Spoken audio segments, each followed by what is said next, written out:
l'Évangile selon Jean, chapitre 1. Au commencement était la parole, et la parole était avec Dieu, et la parole était Dieu. Elle était au commencement avec Dieu. Tout a été fait par elle, et rien de ce qui a été fait n'a été fait sans elle. En elle était la vie, et la vie était la lumière des hommes. La lumière luit dans les ténèbres, et les ténèbres ne l'ont pas étouffée. Il y avait un homme envoyé de Dieu, son nom était Jean. Il vint comme témoin pour rendre témoignage à la lumière, afin que tous croient par lui. Lui n'était pas la lumière, mais il vint pour rendre témoignage à la lumière. La vraie lumière, celle qui éclaire tout homme, venait dans le monde. Elle était dans le monde, et le monde a été fait par elle, mais le monde ne l'a pas reconnue. Elle est venue chez les siens, et les siens ne l'ont pas reçue. Mais à tous ceux qui l'ont reçue, à ceux qui croient en son nom, elle a donné le pouvoir de devenir enfants de Dieu, lesquels sont nés, non du sang, ni de la volonté de la chair, ni de la volonté de l'homme, mais de Dieu. Et la parole a été faite chair, et elle a habité parmi nous, et nous avons contemplé sa gloire, une gloire comme celle du Fils unique venu du Père, pleine de grâce et de vérité. Jean lui a rendu témoignage, et s'est écrié, « C'est celui dont j'ai dit, celui qui vient après moi est passé devant moi, parce qu'il était avant moi. De sa plénitude, nous avons tous reçu, et grâce sur grâce, car la loi a été donnée par Moïse, la grâce et la vérité sont venues par Jésus-Christ. Personne n'a jamais vu Dieu. Le Fils unique qui est dans le sein du Père, c'est lui qui l'a fait connaître. Voici quel était le témoignage de Jean lorsque les Juifs envoyèrent de Jérusalem des prêtres et des Lévites pour lui demander « Toi, qui es-tu » Il déclara, et ne le nia pas, il déclara « Moi, je ne suis pas le Christ ». Ils lui demandèrent « Quoi donc ? Es-tu Élie » Il dit « Je ne le suis pas ». « Es-tu le prophète » Il répondit « Non ». Ils lui dirent alors « Qui es-tu » afin que nous donnions une réponse à ceux qui nous ont envoyés. « Que dis-tu de toi-même » Il dit « Moi, je suis la voix de celui qui crie dans le désert, aplanissez le chemin du Seigneur, comme l'a dit le prophète Ésaïe. » Ceux qui avaient été envoyés étaient des pharisiens. Ils lui posèrent encore cette question « Pourquoi donc baptises-tu, si tu n'es ni le Christ, ni Élie, ni le prophète ?» Jean leur répondit « Moi, je baptise d'eau, mais au milieu de vous se tient quelqu'un que vous ne connaissez pas, celui qui vient après moi, et dont je ne suis pas digne de délier la courroie de la sandale. » Cela se passait à Béthanie, au-delà du Jourdain, où Jean baptisait. Le lendemain, Jean vit Jésus venir à lui, et il dit « Voici l'agneau de Dieu qui ôte le péché du monde. C'est celui dont j'ai dit, après moi vient un homme qui est passé devant moi parce qu'il était avant moi. Moi-même je ne le connaissais pas, mais c'est afin qu'il soit manifesté à Israël que je suis venu baptiser d'eau. » Jean rendit ce témoignage. « J'ai vu l'Esprit descendre du ciel comme une colombe et demeurer sur lui. » Moi-même, je ne le connaissais pas, mais celui qui m'a envoyé baptiser d'eau m'a dit « Celui sur qui tu verras l'Esprit descendre et demeurer, c'est lui qui baptise d'Esprit Saint. » Et moi, j'ai vu et j'atteste qu'il est l'élu de Dieu. Le lendemain, Jean était encore là avec 2 de ses disciples. Apercevant Jésus qui passait, il dit « Voici l'agneau de Dieu. » Les 2 disciples l'entendirent parler ainsi et suivirent Jésus. Jésus se retourna, et voyant qu'ils le suivaient, il leur dit « Que cherchez-vous » Ils lui répondirent « Rabbi », ce qui signifie « Maître, où demeures-tu » Il leur dit « Venez et voyez ». Ils allèrent donc, virent où il demeurait, et restèrent auprès de lui. Ce jour-là, c'était environ la 10e heure. André, le frère de Simon-Pierre, était l'un des 2 qui avait entendu les paroles de Jean et qui avait suivi Jésus. Il trouva d'abord son frère Simon et lui dit « Nous avons trouvé le Messie, ce qui se traduit Christ, et il l'amena à Jésus. » Jésus, le regardant, dit « Tu es Simon, fils de Jean, tu seras appelé Céphas, ce qui signifie Pierre. » Le lendemain, Jésus résolut de partir pour la Galilée. Il trouva Philippe et lui dit « Suis-moi ». Philippe était de Bethsaïda, la ville d'André et de Pierre. Philippe trouva Nathanaël et lui dit « Celui dont Moïse a écrit dans la loi et dont les prophètes ont parlé, nous l'avons trouvé, Jésus, le fils de Joseph de Nazareth. » Nathanaël lui dit « Peut-il venir quelque chose de bon de Nazareth ?» Philippe lui répondit « Viens et vois. » Jésus vit Nathanaël venir à lui et dit de lui « Voici vraiment un Israélite en qui il n'y a point de ruse. » Nathanaël lui dit « D'où me connais-tu » Jésus lui répondit, « Avant que Philippe t'appelât, quand tu étais sous le figuier, je t'ai vu. » Nathanaël répondit et lui dit, « Rabbi, tu es le Fils de Dieu, tu es le roi d'Israël. » Jésus lui répondit, « Parce que je t'ai dit que je t'ai vu sous le figuier, tu crois, tu verras de plus grandes choses que celles-ci. » Et il lui dit, « En vérité, je vous le dis, vous verrez désormais le ciel ouvert et les anges de Dieu monter et descendre sur le Fils de l'homme. » L'Évangile selon Jean, chapitre 2. Le troisième jour, il y eut des noces à Cana en Galilée. La mère de Jésus était là, et Jésus fut aussi invité aux noces avec ses disciples. Comme le vin venait à manquer, la mère de Jésus lui dit « Ils n'ont plus de vin. » Jésus lui répondit « Femme, qu'y a-t-il entre toi et moi? Mon heure n'est pas encore venue. » Sa mère dit au serviteur « Faites tout ce qu'il vous dira. » Et si tout déprément, or il y avait là 6 jarres de pierre destinées aux purifications des Juifs et contenant chacune de 80 à 120 litres environ. Jésus dit au serviteur « Remplissez d'eau ces jarres » et ils les remplirent jusqu'au bord. Puis il leur dit « Puisez maintenant et portez-en à l'organisateur du repas » et lui emportèrent. Quand l'organisateur du repas eut goûté l'eau changée en vin, il ne savait pas d'où cela venait, mais les serviteurs qui avaient puisé l'eau le savaient.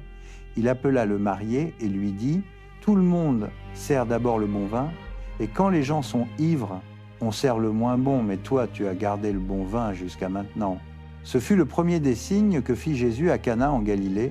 Il manifesta ainsi sa gloire, et ses disciples crurent en lui. Après cela, il descendit à Capernaum, lui, sa mère, ses frères et ses disciples, et ils y demeurèrent peu de jours. Comme la Pâque des Juifs était proche, Jésus monta à Jérusalem. Il trouva dans le temple les vendeurs de bœufs, de brebis et de colombes, ainsi que les changeurs assis. Ayant fait un fouet avec des cordes, il les chassa tous du temple, ainsi que les brebis et les bœufs. Il répandit la monnaie des changeurs et renversa leur table. Et à ceux qui vendaient les colombes, il dit « ôtez cela d'ici, cessez de faire de la maison de mon Père une maison de commerce. » Ses disciples se rappelèrent qu'il est écrit « Le zèle de ta maison me dévorera. » Les Juifs prirent alors la parole et lui dirent « Quel signe nous montres-tu pour agir de la sorte ?» Jésus leur répondit « Détruisez ce temple et en 3 jours je le relèverai. » Les Juifs lui dirent « Il a fallu 46 ans pour bâtir ce temple et toi en 3 jours tu le relèverais. » Mais le temple dont il parlait, c'était son corps. C'est pourquoi, quand il fut ressuscité des morts, ses disciples se rappelèrent qu'il avait dit cela et ils crurent à l'écriture et à la parole que Jésus avait dite. Or, pendant qu'il était à Jérusalem durant la fête de la Pâque, beaucoup crurent en son nom en voyant les signes qu'il faisait. Mais Jésus, lui, se fiait pas à eux parce qu'il les connaissait tous et qu'il n'avait pas besoin qu'on lui rende témoignage au sujet de l'homme. Il savait, lui, ce qu'il y avait dans l'homme. 1, 9, Esphasgoua, Boka Kitunai. Le 3e jour, il y eut des noces à Cana en Galilée. La mère de Jésus était là et Jésus fut aussi invité aux noces avec ses disciples. Comme le vin venait à manquer, la mère de Jésus lui dit « Ils n'ont plus de vin. » Jésus lui répondit « Femme, qui a-t-il entre toi et moi? Mon heure n'est pas encore venue. » Sa mère dit au serviteur « Faites tout ce qu'il vous dira. » Or, il y avait là 6 jarres de pierre destinées aux purifications des Juifs et contenant chacune de 80 à 120 litres environ. Jésus dit aux serviteurs « Remplissez d'eau ces jarres » et ils les remplirent jusqu'au bord. Puis il leur dit « Puisez maintenant et portez-en à l'organisateur du repas. » Ils lui emportèrent. Quand l'organisateur du repas eut goûté l'eau changée en vin, il ne savait pas d'où cela venait, mais les serviteurs qui avaient puisé l'eau le savaient. Il appela le marié et lui dit « Tout le monde sert d'abord le bon vin, et quand les gens sont ivres, on sert le moins bon, mais toi, tu as gardé le bon vin jusqu'à maintenant. » Ce fut le premier des signes que fit Jésus à Cana en Galilée. Il manifesta ainsi sa gloire, et ses disciples crurent en lui. Après cela, il descendit à Capernaum, lui, sa mère, ses frères et ses disciples, et ils y demeurèrent peu de jours. Comme la Pâque des Juifs était proche, Jésus monta à Jérusalem. Il trouva dans le temple les vendeurs de bœufs, de brebis et de colombes, ainsi que les changeurs assis. Ayant fait un fouet avec des cordes, il les chassa tous du temple, ainsi que les brebis et les bœufs. Il répandit la monnaie des changeurs et renversa leur table. Et à ceux qui vendaient les colombes, il dit « ôtez cela d'ici, cessez de faire de la maison de mon père une maison de commerce. » Ses disciples se rappelèrent qu'il est écrit « Le zèle de ta maison me dévorera. » Les Juifs prirent alors la parole et lui dirent « Quel signe nous montres-tu pour agir de la sorte ?» Jésus leur répondit « Détruisez ce temple, et en 3 jours je le relèverai. » Les Juifs lui dirent « Il a fallu 46 ans pour bâtir ce temple, et toi en 3 jours tu le relèverais. » Mais le temple dont il parlait, c'était son corps. C'est pourquoi, quand il fut ressuscité des morts, ses disciples se rappelèrent qu'il avait dit cela, et ils crurent à l'écriture et à la parole que Jésus avait dite. Or, pendant qu'il était à Jérusalem durant la fête de la Pâque, beaucoup crurent en son nom en voyant les signes qu'il faisait. Mais Jésus, lui, ne se fiait pas à eux, parce qu'il les connaissait tous, et qu'il n'avait pas besoin qu'on lui rende témoignage au sujet de l'homme. Il savait, lui, ce qu'il y avait dans l'homme. L'Évangile selon Jean, chapitre 3. Il y avait un homme d'entre les pharisiens, nommé Nicodème, l'un des chefs des Juifs. Il vint trouver Jésus de nuit et lui dit « Rabbi, nous savons que tu es un docteur venu de Dieu, car personne ne peut faire les miracles que tu fais si Dieu n'est avec lui. » Jésus lui répondit « en vérité, je te le dis, si un homme ne naît de nouveau, il ne peut voir le royaume de Dieu. » Nicodème lui dit « Comment un homme peut-il naître quand il est vieux? Peut-il rentrer une seconde fois dans le ventre de sa mère et naître ?» Jésus répondit « en vérité, je te le dis, si un homme ne naît d'eau et d'esprit, il ne peut entrer dans le royaume de Dieu. Ce qui est né de la chair est chair, et ce qui est né de l'esprit est esprit. Ne t'étonne pas de ce que je t'ai dit. Il faut que vous naissiez de nouveau. Le vent souffle où il veut, tu en entends le bruit, mais tu ne sais ni d'où il vient ni où il va. Il en est ainsi de tout homme qui est né de l'esprit. » Nicodème lui dit « Comment cela peut-il se faire ?» Jésus lui répondit « Tu es le docteur d'Israël et tu ne sais pas ces choses? En vérité, je te le dis, nous parlons de ce que nous connaissons et nous rendons témoignage de ce que nous avons vu, mais vous ne recevez pas notre témoignage. Si vous ne croyez pas quand je vous ai parlé des choses terrestres, comment croirez-vous quand je vous parlerai des choses célestes? Personne n'est monté au ciel, sinon celui qui est descendu du ciel, le Fils de l'homme qui est dans le ciel.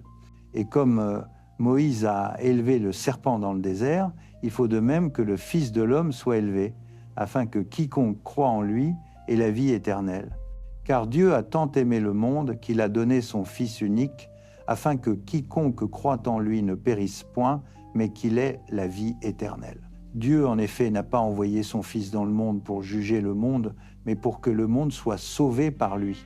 Celui qui croit en lui n'est pas jugé, mais celui qui ne croit pas est déjà jugé, parce qu'il n'a pas cru au nom du Fils unique de Dieu. Et voici le jugement. La lumière est venue dans le monde, et les hommes ont préféré les ténèbres à la lumière, parce que leurs œuvres étaient mauvaises.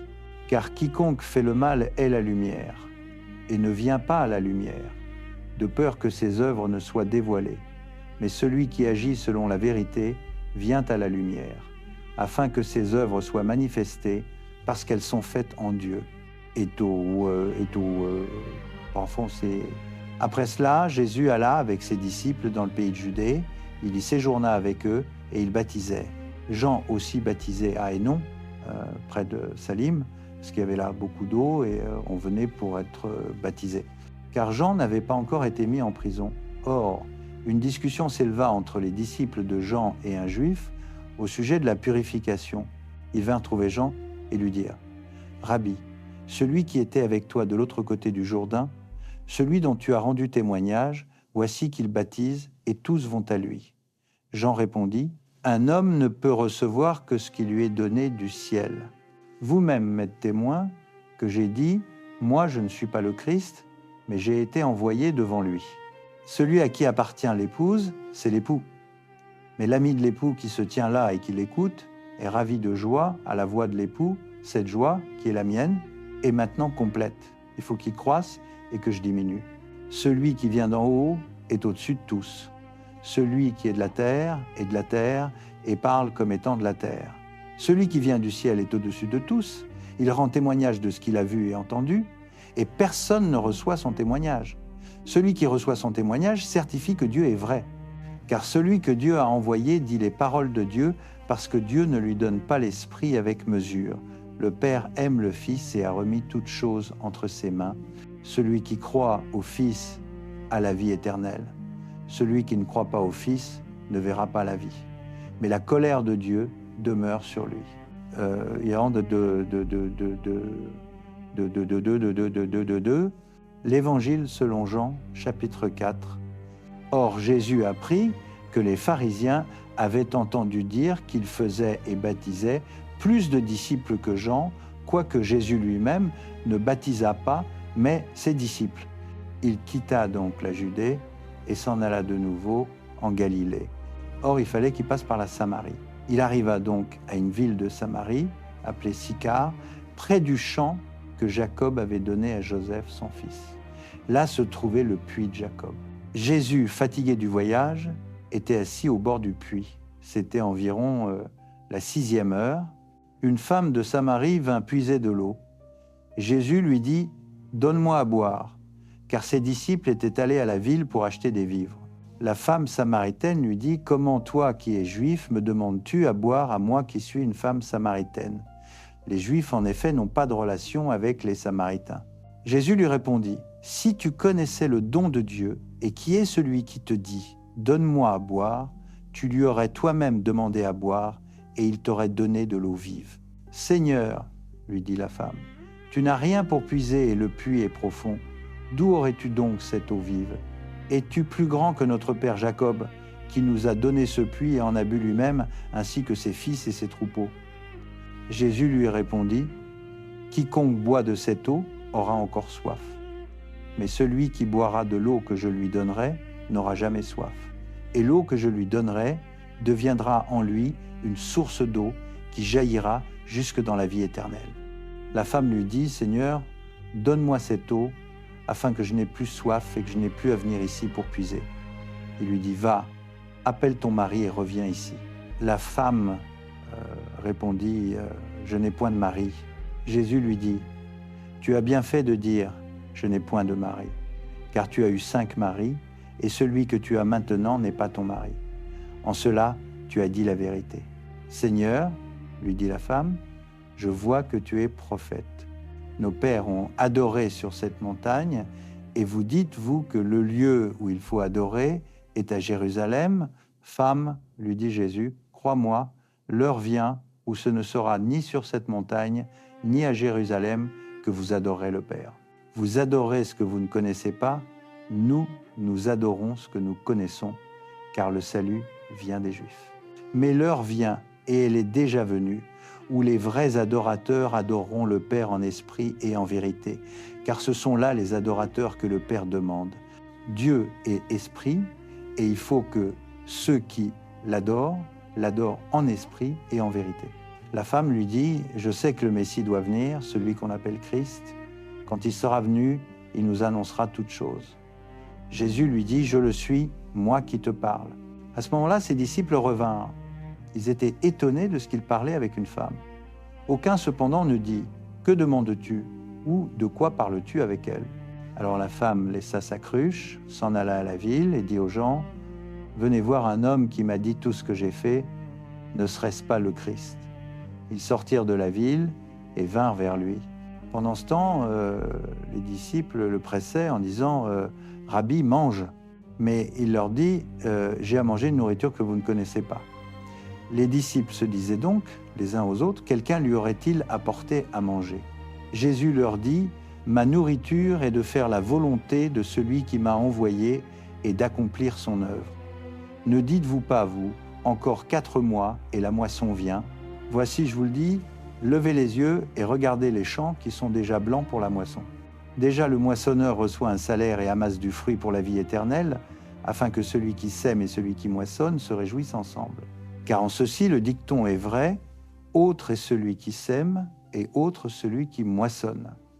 Je vous ai envoyé moissonner ceux pour quoi vous n'avez pas travaillé, d'autres ont travaillé, et vous êtes entrés dans leur travail. Beaucoup de Samaritains de cette ville crurent en lui à cause de la parole de la femme qui rendait ce témoignage. Il m'a dit tout ce que j'ai fait. Quand donc les Samaritains vinrent le trouver, ils le prièrent de rester chez eux, et il y demeura 2 jours. un bien plus grand nombre crut à cause de sa propre parole, et il disait à la femme, « Ce n'est plus à cause de ce que tu as dit que nous croyons, car nous avons nous-mêmes entendu, et nous savons qu'il est vraiment le sauveur du monde. » Après ces 2 jours, il partit de là pour aller en Galilée, car Jésus lui-même avait rendu ce témoignage qu'un prophète n'est pas honoré dans son propre pays. Lorsqu'il arriva en Galilée, les Galiléens l'accueillirent, ayant vu tout ce qu'il avait fait à Jérusalem pendant la fête, car eux aussi étaient allés à la fête. Il retourna donc à Cana, en Galilée, où il avait changé l'eau en vin. Il y avait un officier du roi dont le fils était malade, à Capernaum. Cet homme, ayant appris que Jésus était venu de Judée en Galilée, s'en alla vers lui et le pria de descendre guérir son fils, car il allait mourir. Jésus lui dit, « Si vous ne voyez des signes et des prodiges, vous ne croirez point. » L'officier du roi lui dit, « Seigneur, descends avant que mon enfant meure. » « Va, lui dit Jésus, ton fils vit. » Cet homme crut à la parole que Jésus lui avait dite, et il s'en alla. Comme déjà il descendait, ses serviteurs vinrent à sa rencontre et lui dirent, « Ton enfant vit. » Il leur demanda à quelle heure il s'était trouvé mieux. « Hier, à la 7e heure, lui dirent-ils, la fièvre l'a quitté. » Le père reconnut que c'était à cette heure-là que Jésus lui avait dit, « Ton fils vit. » Et il crut, lui et toute sa maison. Jésus fit ce second miracle lorsqu'il revint de Judée en Galilée. L'Évangile selon Jean, chapitre 5. Quelque temps après, Jésus monta à Jérusalem pour une fête des Juifs. Or, à Jérusalem, près de la porte des brebis, il y a une piscine qui s'appelle en araméen Bethesda et qui est entourée de 5 portiques couverts. Sous ces portiques était couché un grand nombre d'infirmes, aveugles, boiteux, paralytiques. Il y avait là un homme qui était malade depuis 38 ans. Jésus, le voyant couché et sachant qu'il était dans cet état depuis longtemps, lui dit « Veux-tu être guéri ?» L'infirme lui répondit « Seigneur, je n'ai personne pour me jeter dans la piscine quand l'eau est agitée. Pendant que j'y vais, un autre descend avant moi. » Jésus lui dit « Lève-toi, prends ton brancard et marche. » Aussitôt, cet homme fut guéri, il prit son brancard et se mit à marcher. Or, ce jour-là était un sabbat. Les Juifs dirent donc à celui qui avait été guéri, « C'est le sabbat. Il ne t'est pas permis de porter ton brancard. » Il leur répondit, « Celui qui m'a guéri m'a dit, « Prends ton brancard et marche. » Ils lui demandèrent, « Qui est l'homme qui t'a dit, prends-le et marche ?» Mais celui qui avait été guéri ne savait pas qui c'était, car Jésus s'était écarté de la foule qui était en ce lieu. Plus tard, Jésus le trouva dans le temple et lui dit, « Te voilà guéri, ne pêche plus, de peur qu'il ne t'arrive quelque chose de pire. » Cet homme s'en alla annoncer aux Juifs que c'était Jésus qui l'avait guéri. C'est pourquoi les Juifs poursuivaient Jésus, parce qu'il faisait ces choses le jour du sabbat.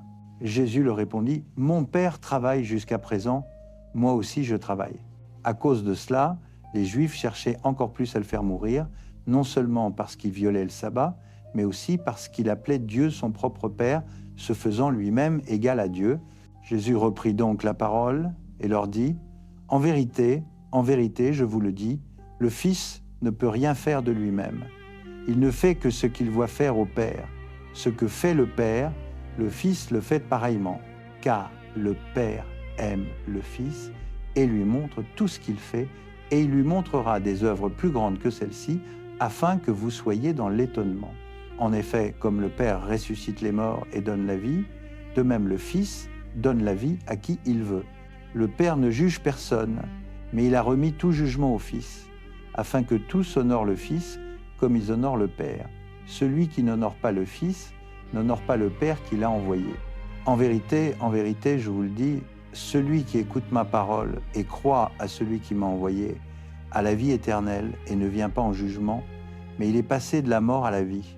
En vérité, je vous le dis, l'heure vient, et c'est maintenant, où les morts entendront la voix du Fils de Dieu, et ceux qui l'auront entendu vivront. Car, comme le Père a la vie en lui-même, ainsi il a donné au Fils d'avoir la vie en lui-même, et il lui a donné le pouvoir de juger, parce qu'il est Fils de l'homme. Ne vous en étonnez pas, l'heure vient où tous ceux qui sont dans les tombeaux entendront sa voix et en sortiront. Ceux qui auront fait le bien ressusciteront pour la vie. Mais ceux qui auront pratiqué le mal ressusciteront pour le jugement. Moi, je ne peux rien faire de moi-même. Je juge selon ce que j'entends, et mon jugement est juste, parce que je ne cherche pas ma volonté, mais la volonté de celui qui m'a envoyé. Si je rends témoignage de moi-même, mon témoignage n'est pas vrai. Il y a un autre qui rend témoignage de moi, et je sais que le témoignage qu'il rend de moi est vrai. Vous avez envoyé vers Jean, et il a rendu témoignage à la vérité. Pour moi, je n'accepte pas le témoignage d'un homme, mais je dis cela afin que vous soyez sauvés. Jean était la lampe qui brûle et qui luit, et vous avez voulu vous réjouir un moment à sa lumière.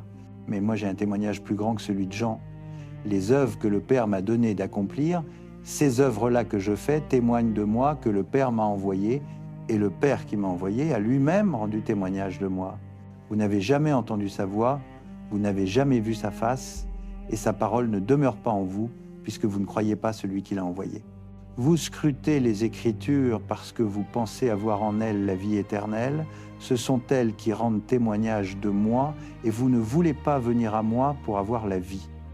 Je n'accepte pas la gloire qui vient des hommes, mais je vous connais, l'amour de Dieu n'est pas en vous. Je suis venu au nom de mon Père, et vous ne me recevez pas. Si un autre vient en son propre nom, celui-là vous le recevrez. Comment pouvez-vous croire, vous qui recevez gloire les uns des autres, et qui ne cherchez pas la gloire qui vient du Dieu unique? Ne pensez pas que ce soit moi qui vous accuserai devant le Père. Votre accusateur, c'est Moïse, en qui vous avez mis votre espérance. Car si vous croyez Moïse, vous me croiriez aussi, puisqu'il a écrit de moi. Mais si vous ne croyez pas à ses écrits, comment croirez-vous à mes paroles? L'Évangile selon Jean, chapitre 6. Peu après ces événements, Jésus passa de l'autre côté de la mer de Galilée, appelée aussi mer de Tibériade. Une grande foule le suivait parce qu'il voyait les signes qu'il accomplissait en guérissant les malades. Jésus monta sur la montagne et là il s'assit avec ses disciples. Or la Pâque, la fête des Juifs, était proche. Ayant levé les yeux et voyant qu'une grande foule venait à lui, Jésus dit à Philippe, « Où achèterons-nous des pains pour que ces gens aient à manger ?» Il disait cela seulement pour l'éprouver, car il savait lui-même ce qu'il allait faire. Philippe lui répondit, « 200 deniers de pain ne suffiraient pas pour que chacun reçoive un peu. » Un de ses disciples, André, le frère de Simon-Pierre, lui dit, « Il y a ici un jeune garçon qui a 5 pains d'orge et 2 petits poissons. Mais qu'est-ce que cela pour tant de monde ?» Jésus dit, « Faites asseoir les gens. » Il y avait beaucoup d'herbe en cet endroit. Ils s'assirent donc au nombre d'environ 5000 hommes. Jésus prit les pains, rendit grâce et les distribua à ceux qui étaient assis. Il leur donna de même des poissons autant qu'ils en voulaient.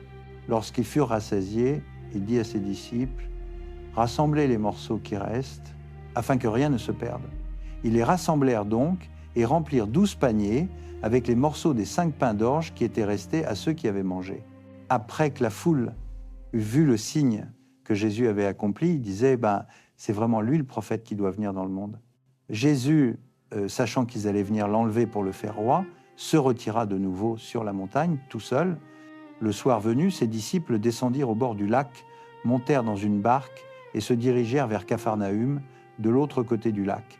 Il faisait déjà nuit et Jésus ne les avait pas encore rejoints. Un vent violent soufflait et la mer était agitée. Après avoir ramé environ 25 ou 30 stades, ils virent Jésus qui marchait sur la mer et s'approchait de la barque, et ils eurent peur. Mais il leur dit, « C'est moi, n'ayez pas peur. » Ils voulurent alors le prendre dans la barque, et aussitôt la barque toucha terre au lieu où ils allaient. Le lendemain, la foule restée de l'autre côté du lac remarqua qu'il n'y avait là qu'une seule barque, et que Jésus n'était pas monté avec ses disciples dans la barque, mais que ses disciples étaient partis seuls. Cependant, d'autres barques étaient arrivées de Tibériade, près de l'endroit où ils avaient mangé le pain, après que le Seigneur eut rendu grâce. Quand donc la foule vit que ni Jésus ni ses disciples n'étaient là, ils montèrent eux-mêmes dans les barques et allèrent à Capharnaüm à la recherche de Jésus. Lorsqu'ils le retrouvaient de l'autre côté du lac, ils lui dirent, « Rabbi, quand es-tu arrivé ici ?» Jésus leur répondit, « En vérité, je vous le dis, vous me cherchez, non parce que vous avez vu des signes, mais parce que vous avez mangé des pains et que vous avez été rassasiés. Travaillez non pour la nourriture qui périt, mais pour celle qui demeure en vie éternelle, celle que le Fils de l'homme vous donnera, car c'est lui que le Père Dieu a marqué de son sceau. » Ils lui dirent alors, « Que devons-nous faire pour accomplir les œuvres de Dieu ?» Jésus leur répondit, « L'œuvre de Dieu, c'est que vous croyiez en celui qui l'a envoyé. » Ils lui dirent, « Quel signe fais-tu donc pour que nous voyions et que nous croyions en toi? Quelle œuvre accomplis-tu?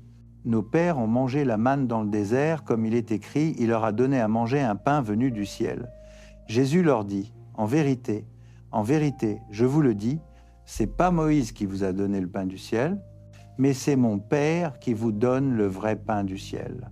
Car le pain de Dieu, c'est celui qui descend du ciel et qui donne la vie au monde. » Ils lui dirent, « Seigneur, donne-nous toujours ce pain-là. » Jésus leur dit, « Je suis le pain de la vie.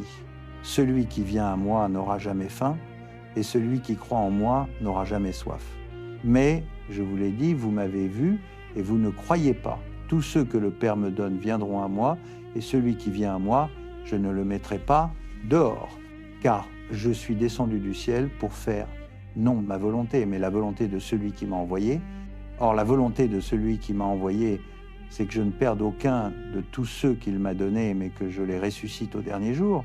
Oui, la volonté de mon Père, c'est que quiconque voit le Fils et croit en lui ait la vie éternelle, et moi je le ressusciterai au dernier jour. » Là-dessus, les Juifs se mirent à murmurer à son sujet parce qu'il avait dit « Je suis le pain descendu du ciel ». Et il disait « N'est-ce pas là Jésus, le fils de Joseph dont nous connaissons le père et la mère, comment peut-il dire maintenant « Je suis descendu du ciel » ?» Jésus leur répondit « Ne murmurez pas entre vous, nul ne peut venir à moi si le Père qui m'a envoyé ne l'attire, et moi je le ressusciterai au dernier jour. » Il est écrit dans les prophètes, ils seront tous enseignés par Dieu.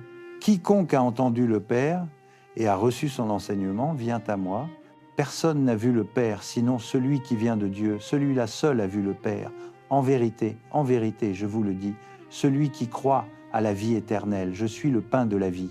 Vos pères ont mangé la manne dans le désert et ils sont morts. Voici le pain qui descend du ciel, afin que celui qui en mange ne meure pas. Je suis le pain vivant descendu du ciel. Si quelqu'un mange de ce pain, il vivra éternellement. Et le pain que je donnerai, c'est ma chair pour la vie du monde.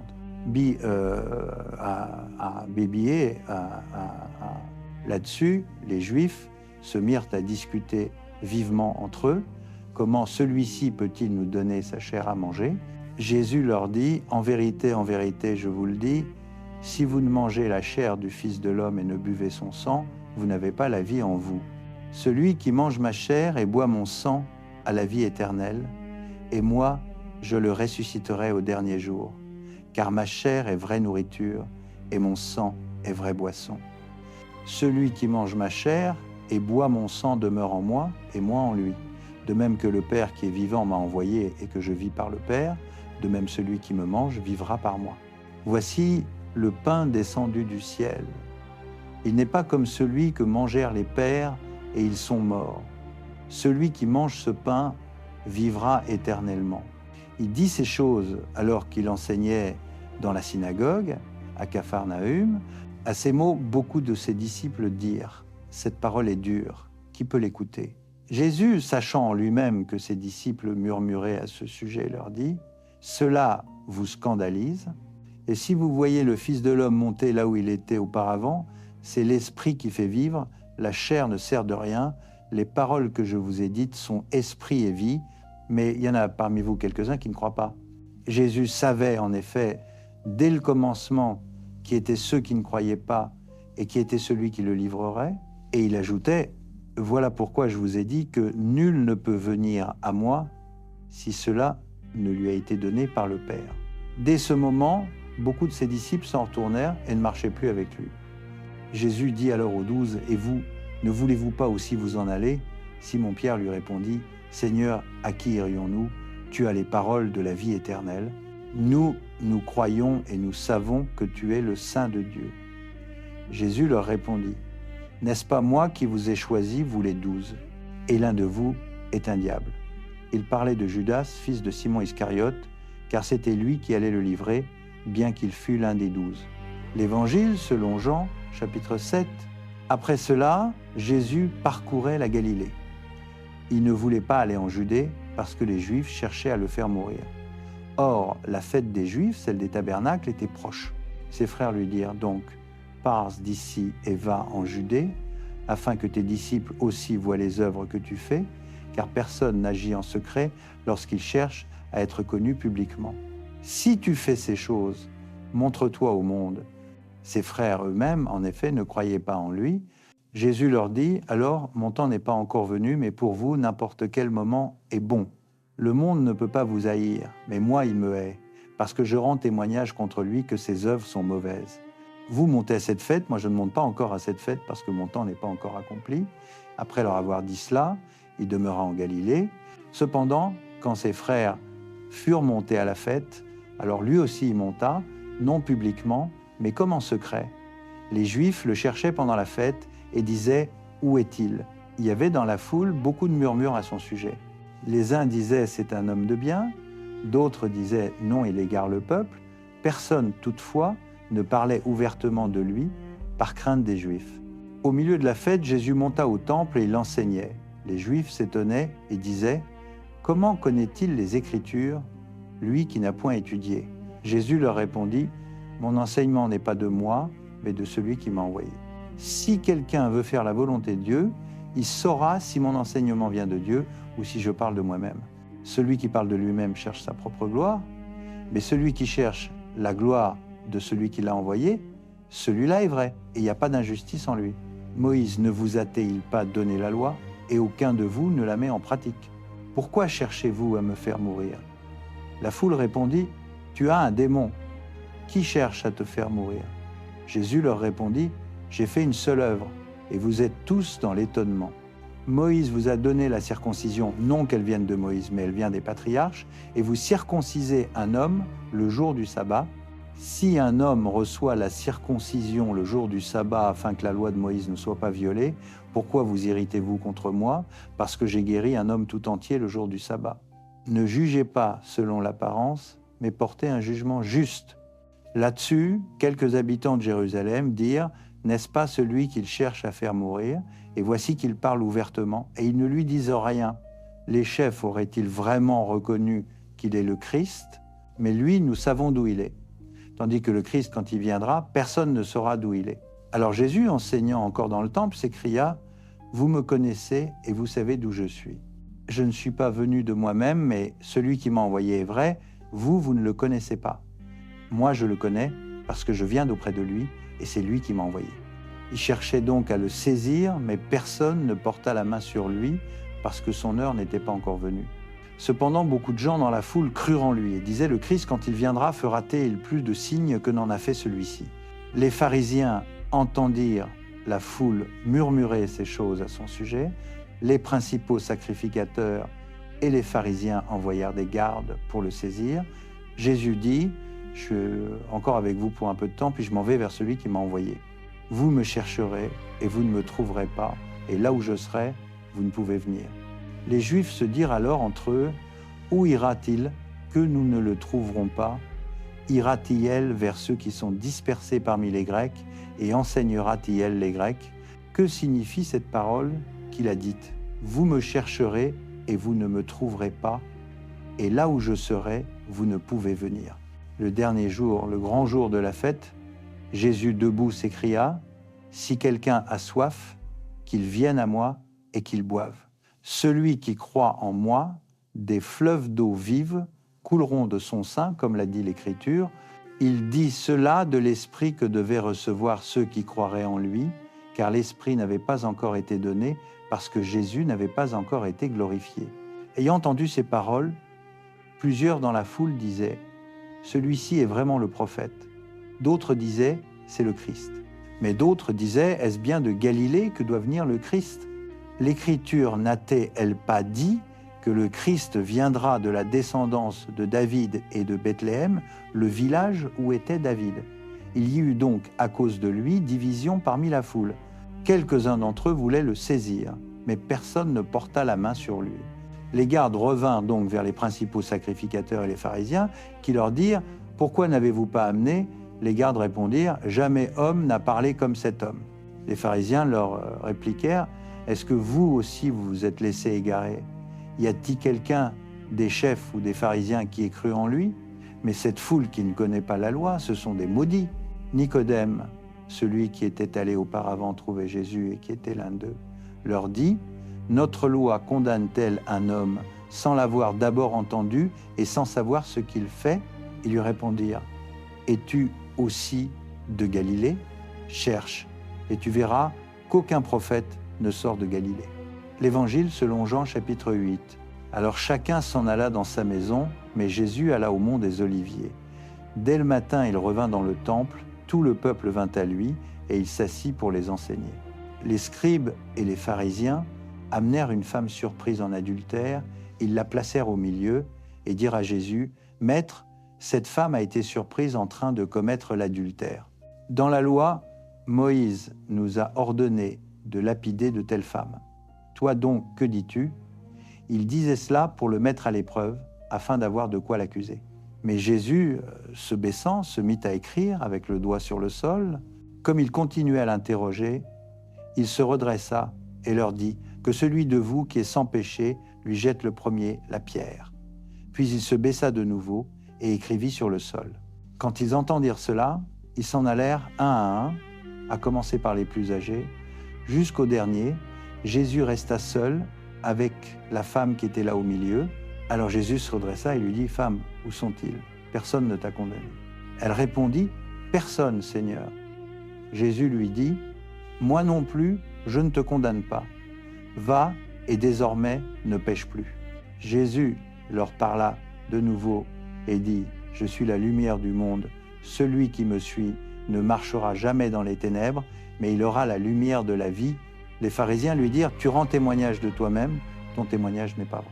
Jésus leur répondit: Quoique je rende témoignage de moi-même, mon témoignage est vrai, car je sais d'où je suis venu et où je vais.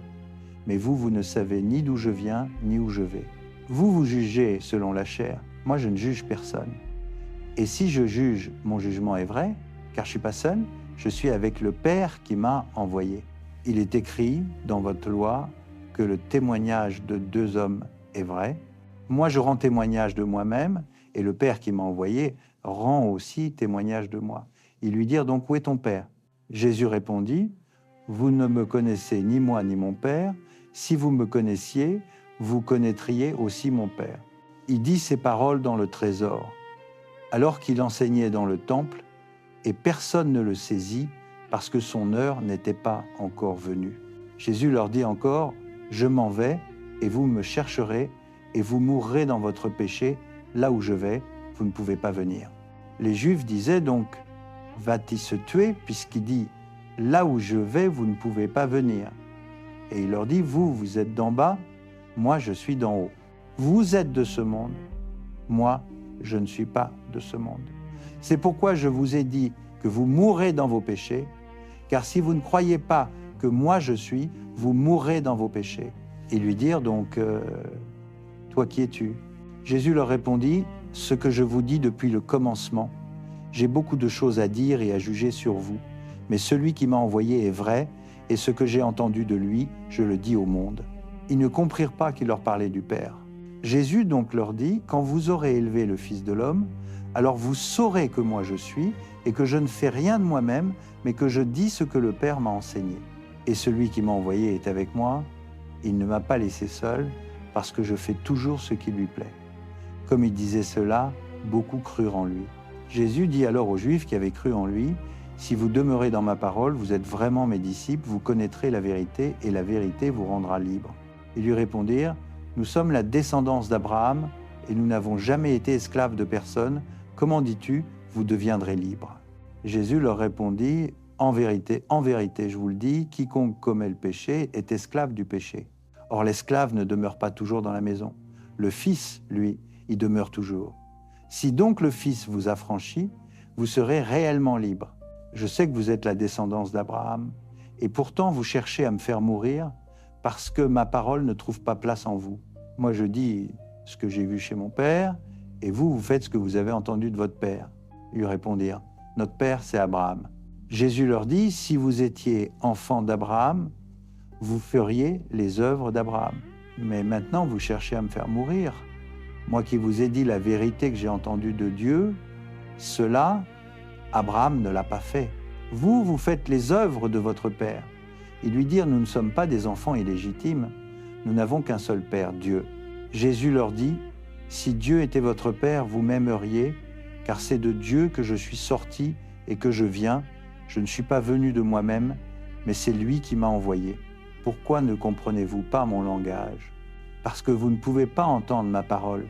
Vous avez pour père le diable, et vous voulez accomplir les désirs de votre père. » Dès le commencement, il a été meurtrier, et il ne s'est pas tenu dans la vérité, parce qu'il n'y a pas de vérité en lui. Lorsqu'il profère le mensonge, il parle de son propre fond, car il est menteur et le père du mensonge. Et moi, parce que je dis la vérité, vous ne me croyez pas. Qui de vous me convaincra de péché? Si je dis la vérité, pourquoi ne me croyez-vous pas? Celui qui est de Dieu entend les paroles de Dieu. C'est parce que vous n'êtes pas de Dieu que vous n'entendez pas. Les Juifs lui répondirent, « N'avons-nous pas raison de dire que tu es un Samaritain et que tu as un démon ?» Jésus répondit, « Je n'ai pas de démon, mais j'honore mon Père, et vous, vous me déshonorez. Je ne cherche pas ma gloire.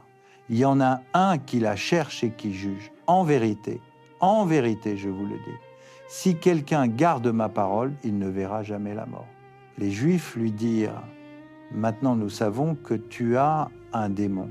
Abraham est mort, les prophètes aussi, et toi tu dis, si quelqu'un garde ma parole, il ne goûtera jamais la mort. Es-tu plus grand que notre père Abraham, qui est mort?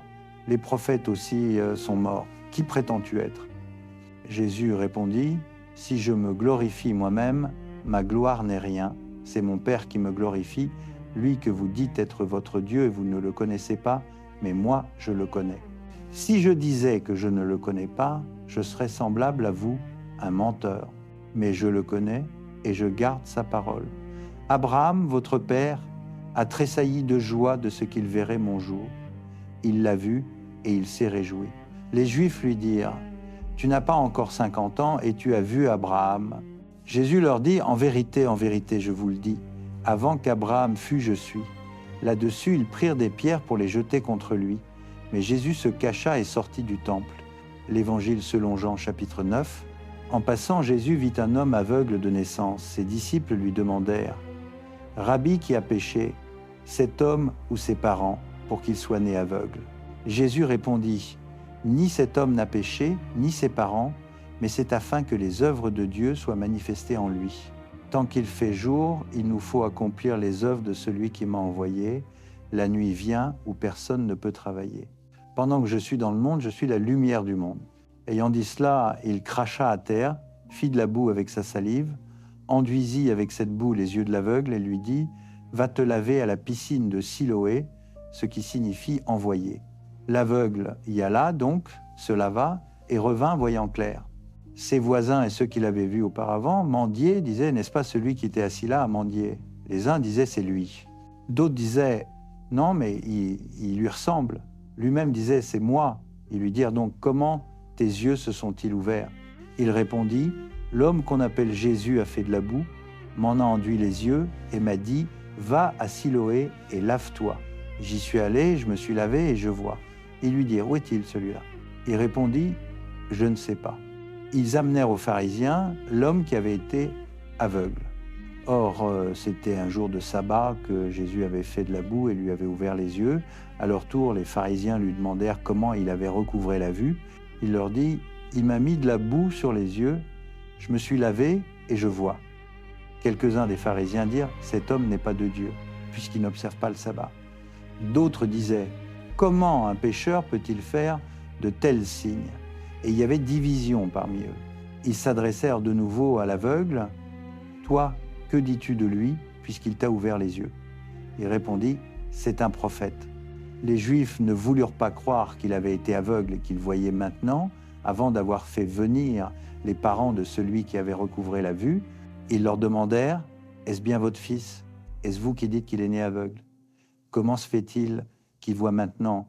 Ses parents répondirent, « Nous savons que c'est notre fils et qu'il est né aveugle, mais comment il voit maintenant? Nous ne le savons pas, ou qui lui a ouvert les yeux, nous ne le savons pas. Interrogez-le. Il a l'âge, il parlera lui-même de ce qui le concerne. » Ses parents dirent cela parce qu'ils avaient peur des Juifs, car déjà les Juifs avaient décidé que quiconque reconnaîtrait Jésus pour le Messie serait exclu de la synagogue. C'est pourquoi ses parents dirent « Il a l'âge, interrogez-le ». Une seconde fois, ils appelèrent l'homme qui avait été aveugle et lui dirent « Rends gloire à Dieu. Nous savons, nous, que cet homme est un pécheur. » Il répondit « Si c'est un pécheur, je l'ignore. Une seule chose, je la sais, j'étais aveugle et maintenant je vois. » Ils lui dirent « Que t'a-t-il fait? Comment t'a-t-il ouvert les yeux ?» Il leur répondit « Je vous l'ai déjà dit et vous n'avez pas écouté. Pourquoi voulez-vous l'entendre encore? Est-ce que vous aussi, vous voulez devenir ses disciples ?»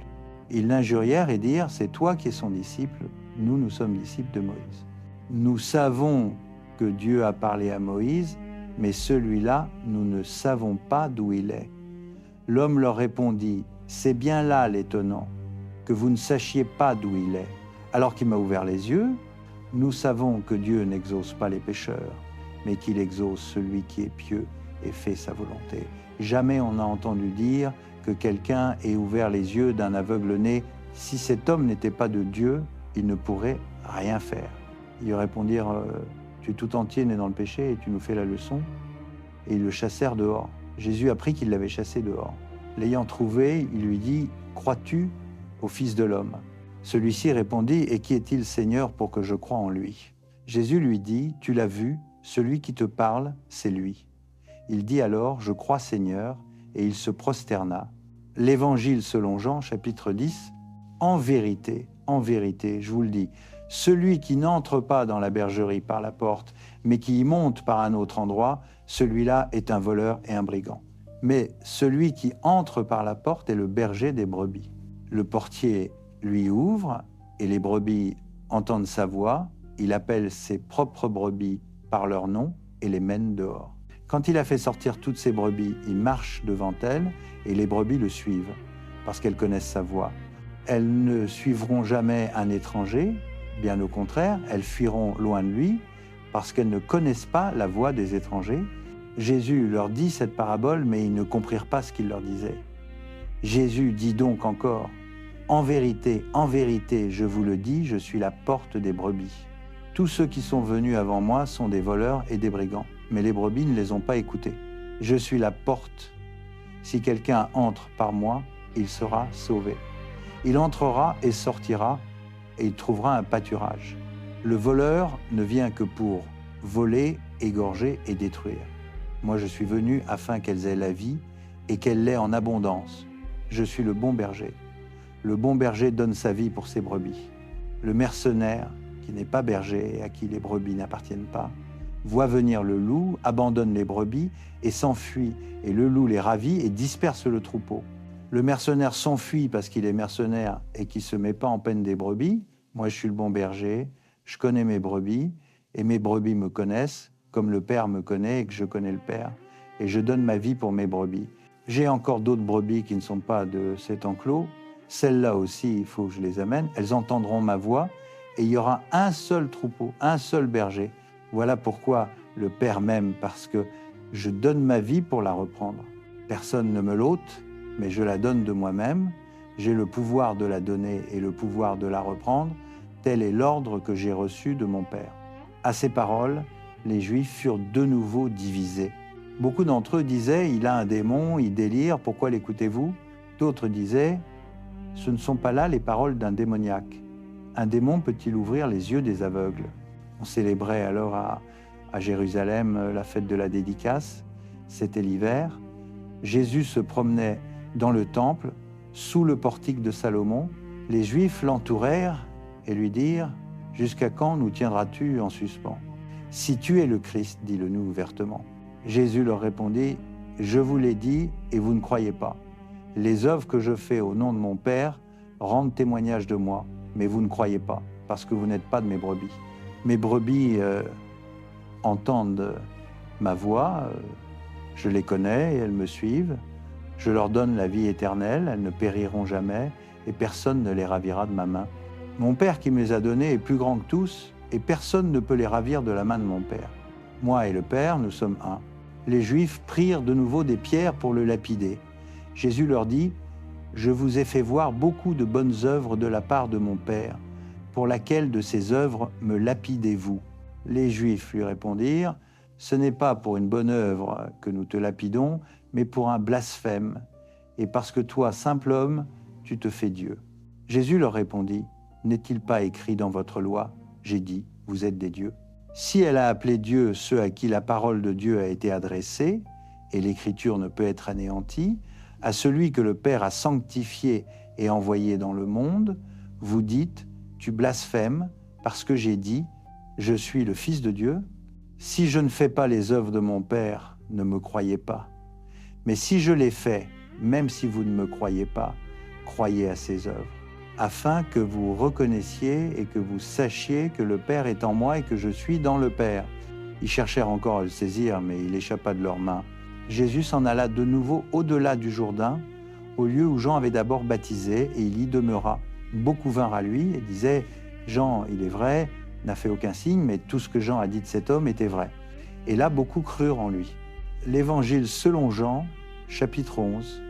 Il y avait un malade, Lazare, de Béthanie, le village de Marie et de Marthe, sa sœur. C'était cette Marie qui oignit le Seigneur de parfum et qui lui essuyait les pieds avec ses cheveux. C'était son frère Lazare qui était malade. Les sœurs envoyèrent donc dire à Jésus, « Seigneur, celui que tu aimes est malade. » Quand il entendit cela, Jésus dit, « Cette maladie n'aboutira pas à la mort, mais elle est pour la gloire de Dieu, afin que le Fils de Dieu soit glorifié par elle. » Or Jésus aimait Marthe et sa sœur, et Lazare. Quand il apprit donc qu'il était malade, il resta 2 jours encore dans le lieu où il était, puis après cela, il dit aux disciples, « Retournons en Judée. » Les disciples lui dirent, « Rabbi, tout récemment, les Juifs cherchaient à te lapider, et tu y retournes ?» Jésus répondit, « N'y a-t-il pas 12 heures dans le jour?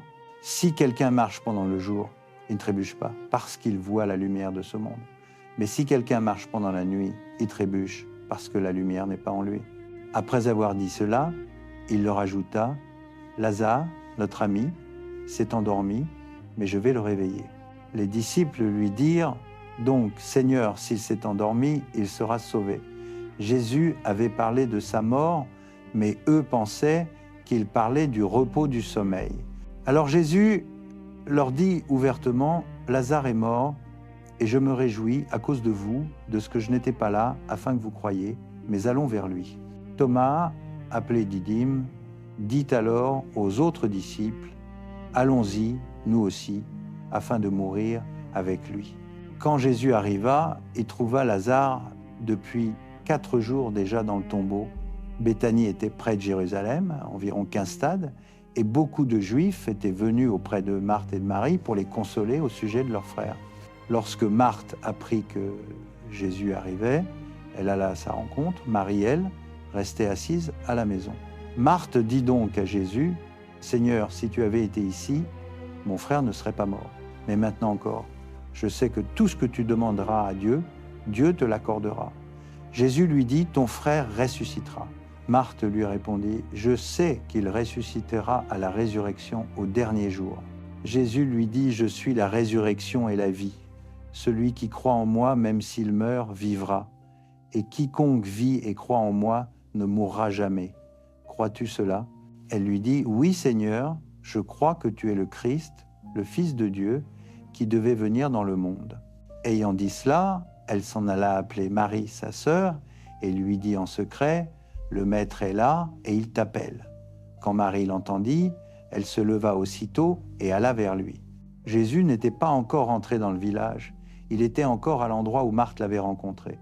Les Juifs qui étaient avec Marie dans la maison et qui la consolaient, voyant qu'elle se levait rapidement et sortait, la suivirent pensant qu'elle allait au tombeau pour y pleurer.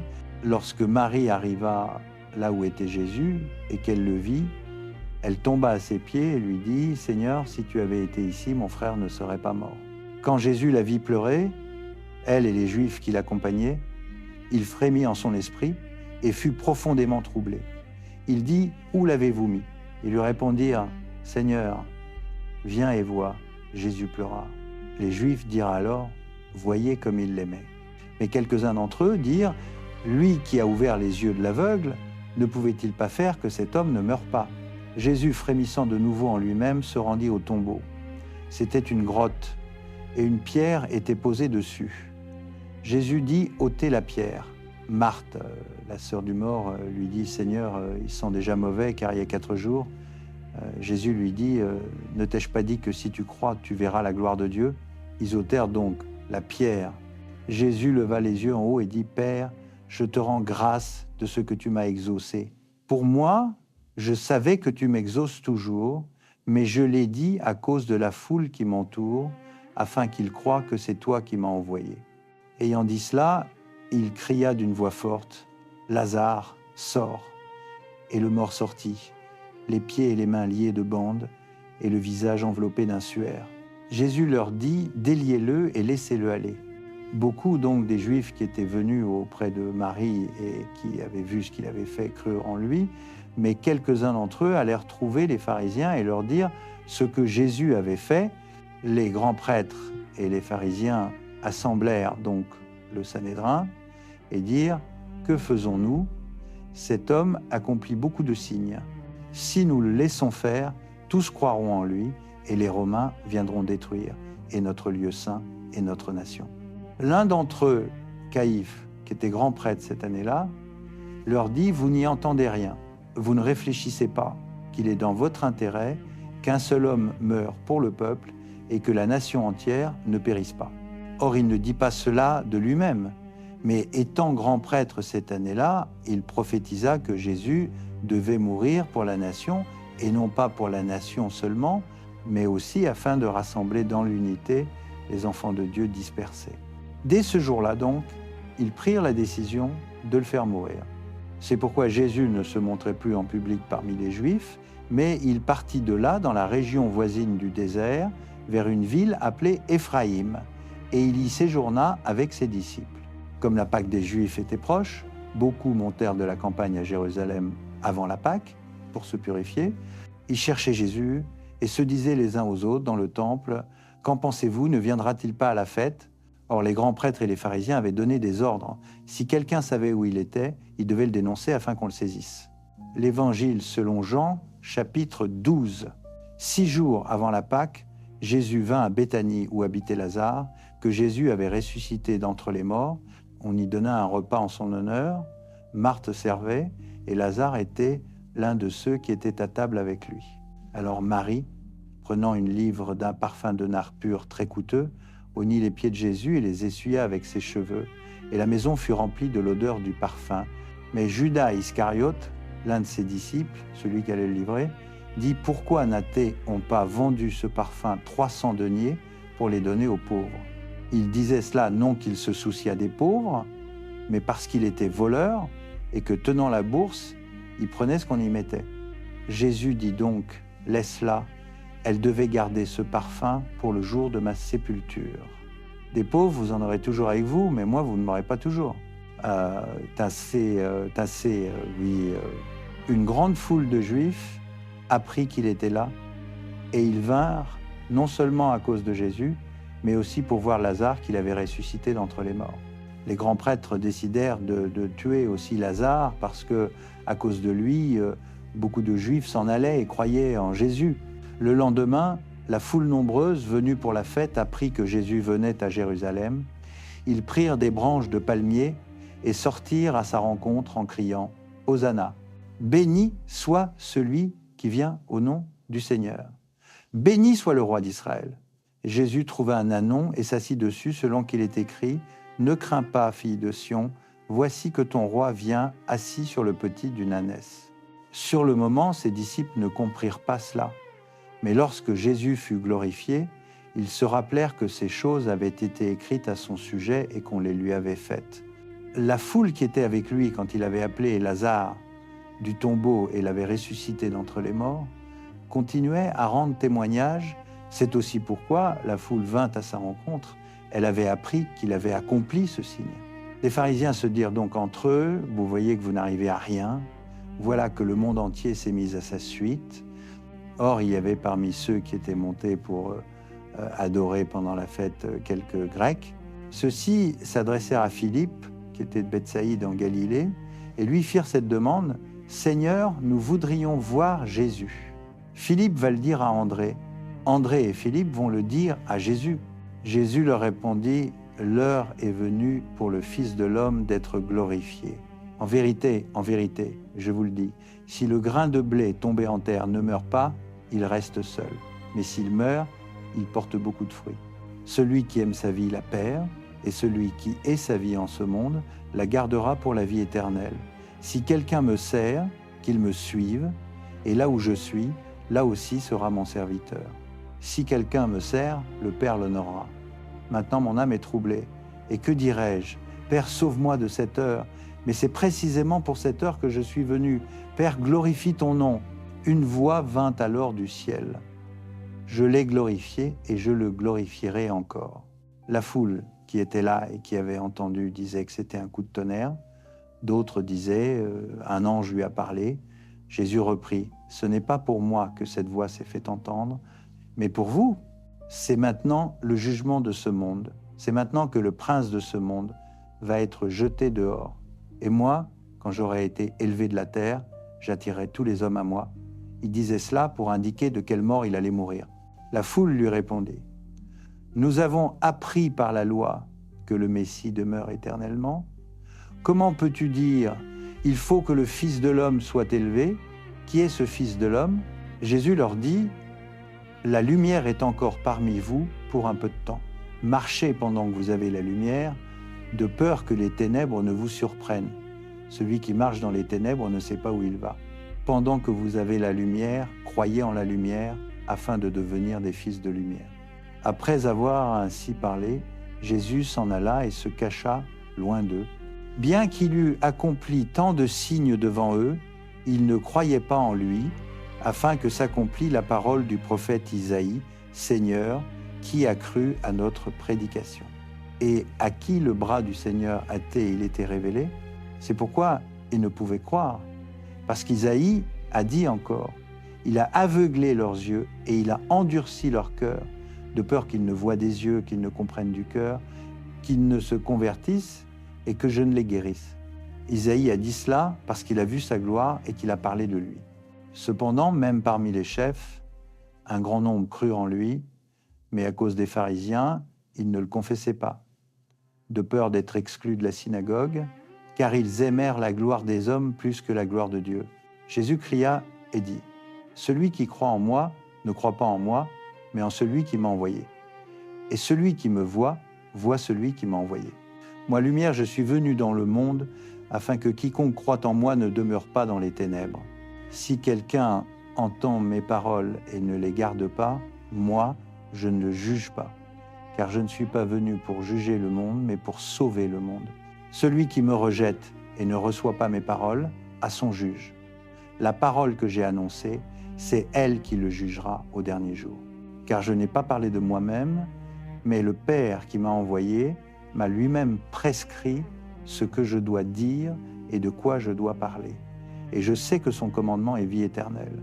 Ainsi, ce que je dis, je le dis comme le Père me l'a dit. L'Évangile selon Jean, chapitre 13, c'était peu avant la fête de la Pâque. Jésus savait que son heure était venue de passer de ce monde vers le Père. Ayant aimé les siens qui étaient dans le monde, il les aima jusqu'à la fin. Le repas du soir était en cours. Le diable avait déjà mis au cœur de Judas, fils de Simon l'Iscariote, le dessein de le trahir. Jésus, qui savait que le Père avait remis toutes choses entre ses mains, qu'il était sorti de Dieu et qu'il s'en allait vers Dieu, se leva du repas, quitta ses vêtements et prenant un linge, s'en ceignit. Ensuite, il versa de l'eau dans un bassin et il commença à laver les pieds des disciples et à les essuyer avec le linge dont il était ceint. Il vint donc à Simon-Pierre, qui lui dit « Seigneur, toi me laver les pieds ?»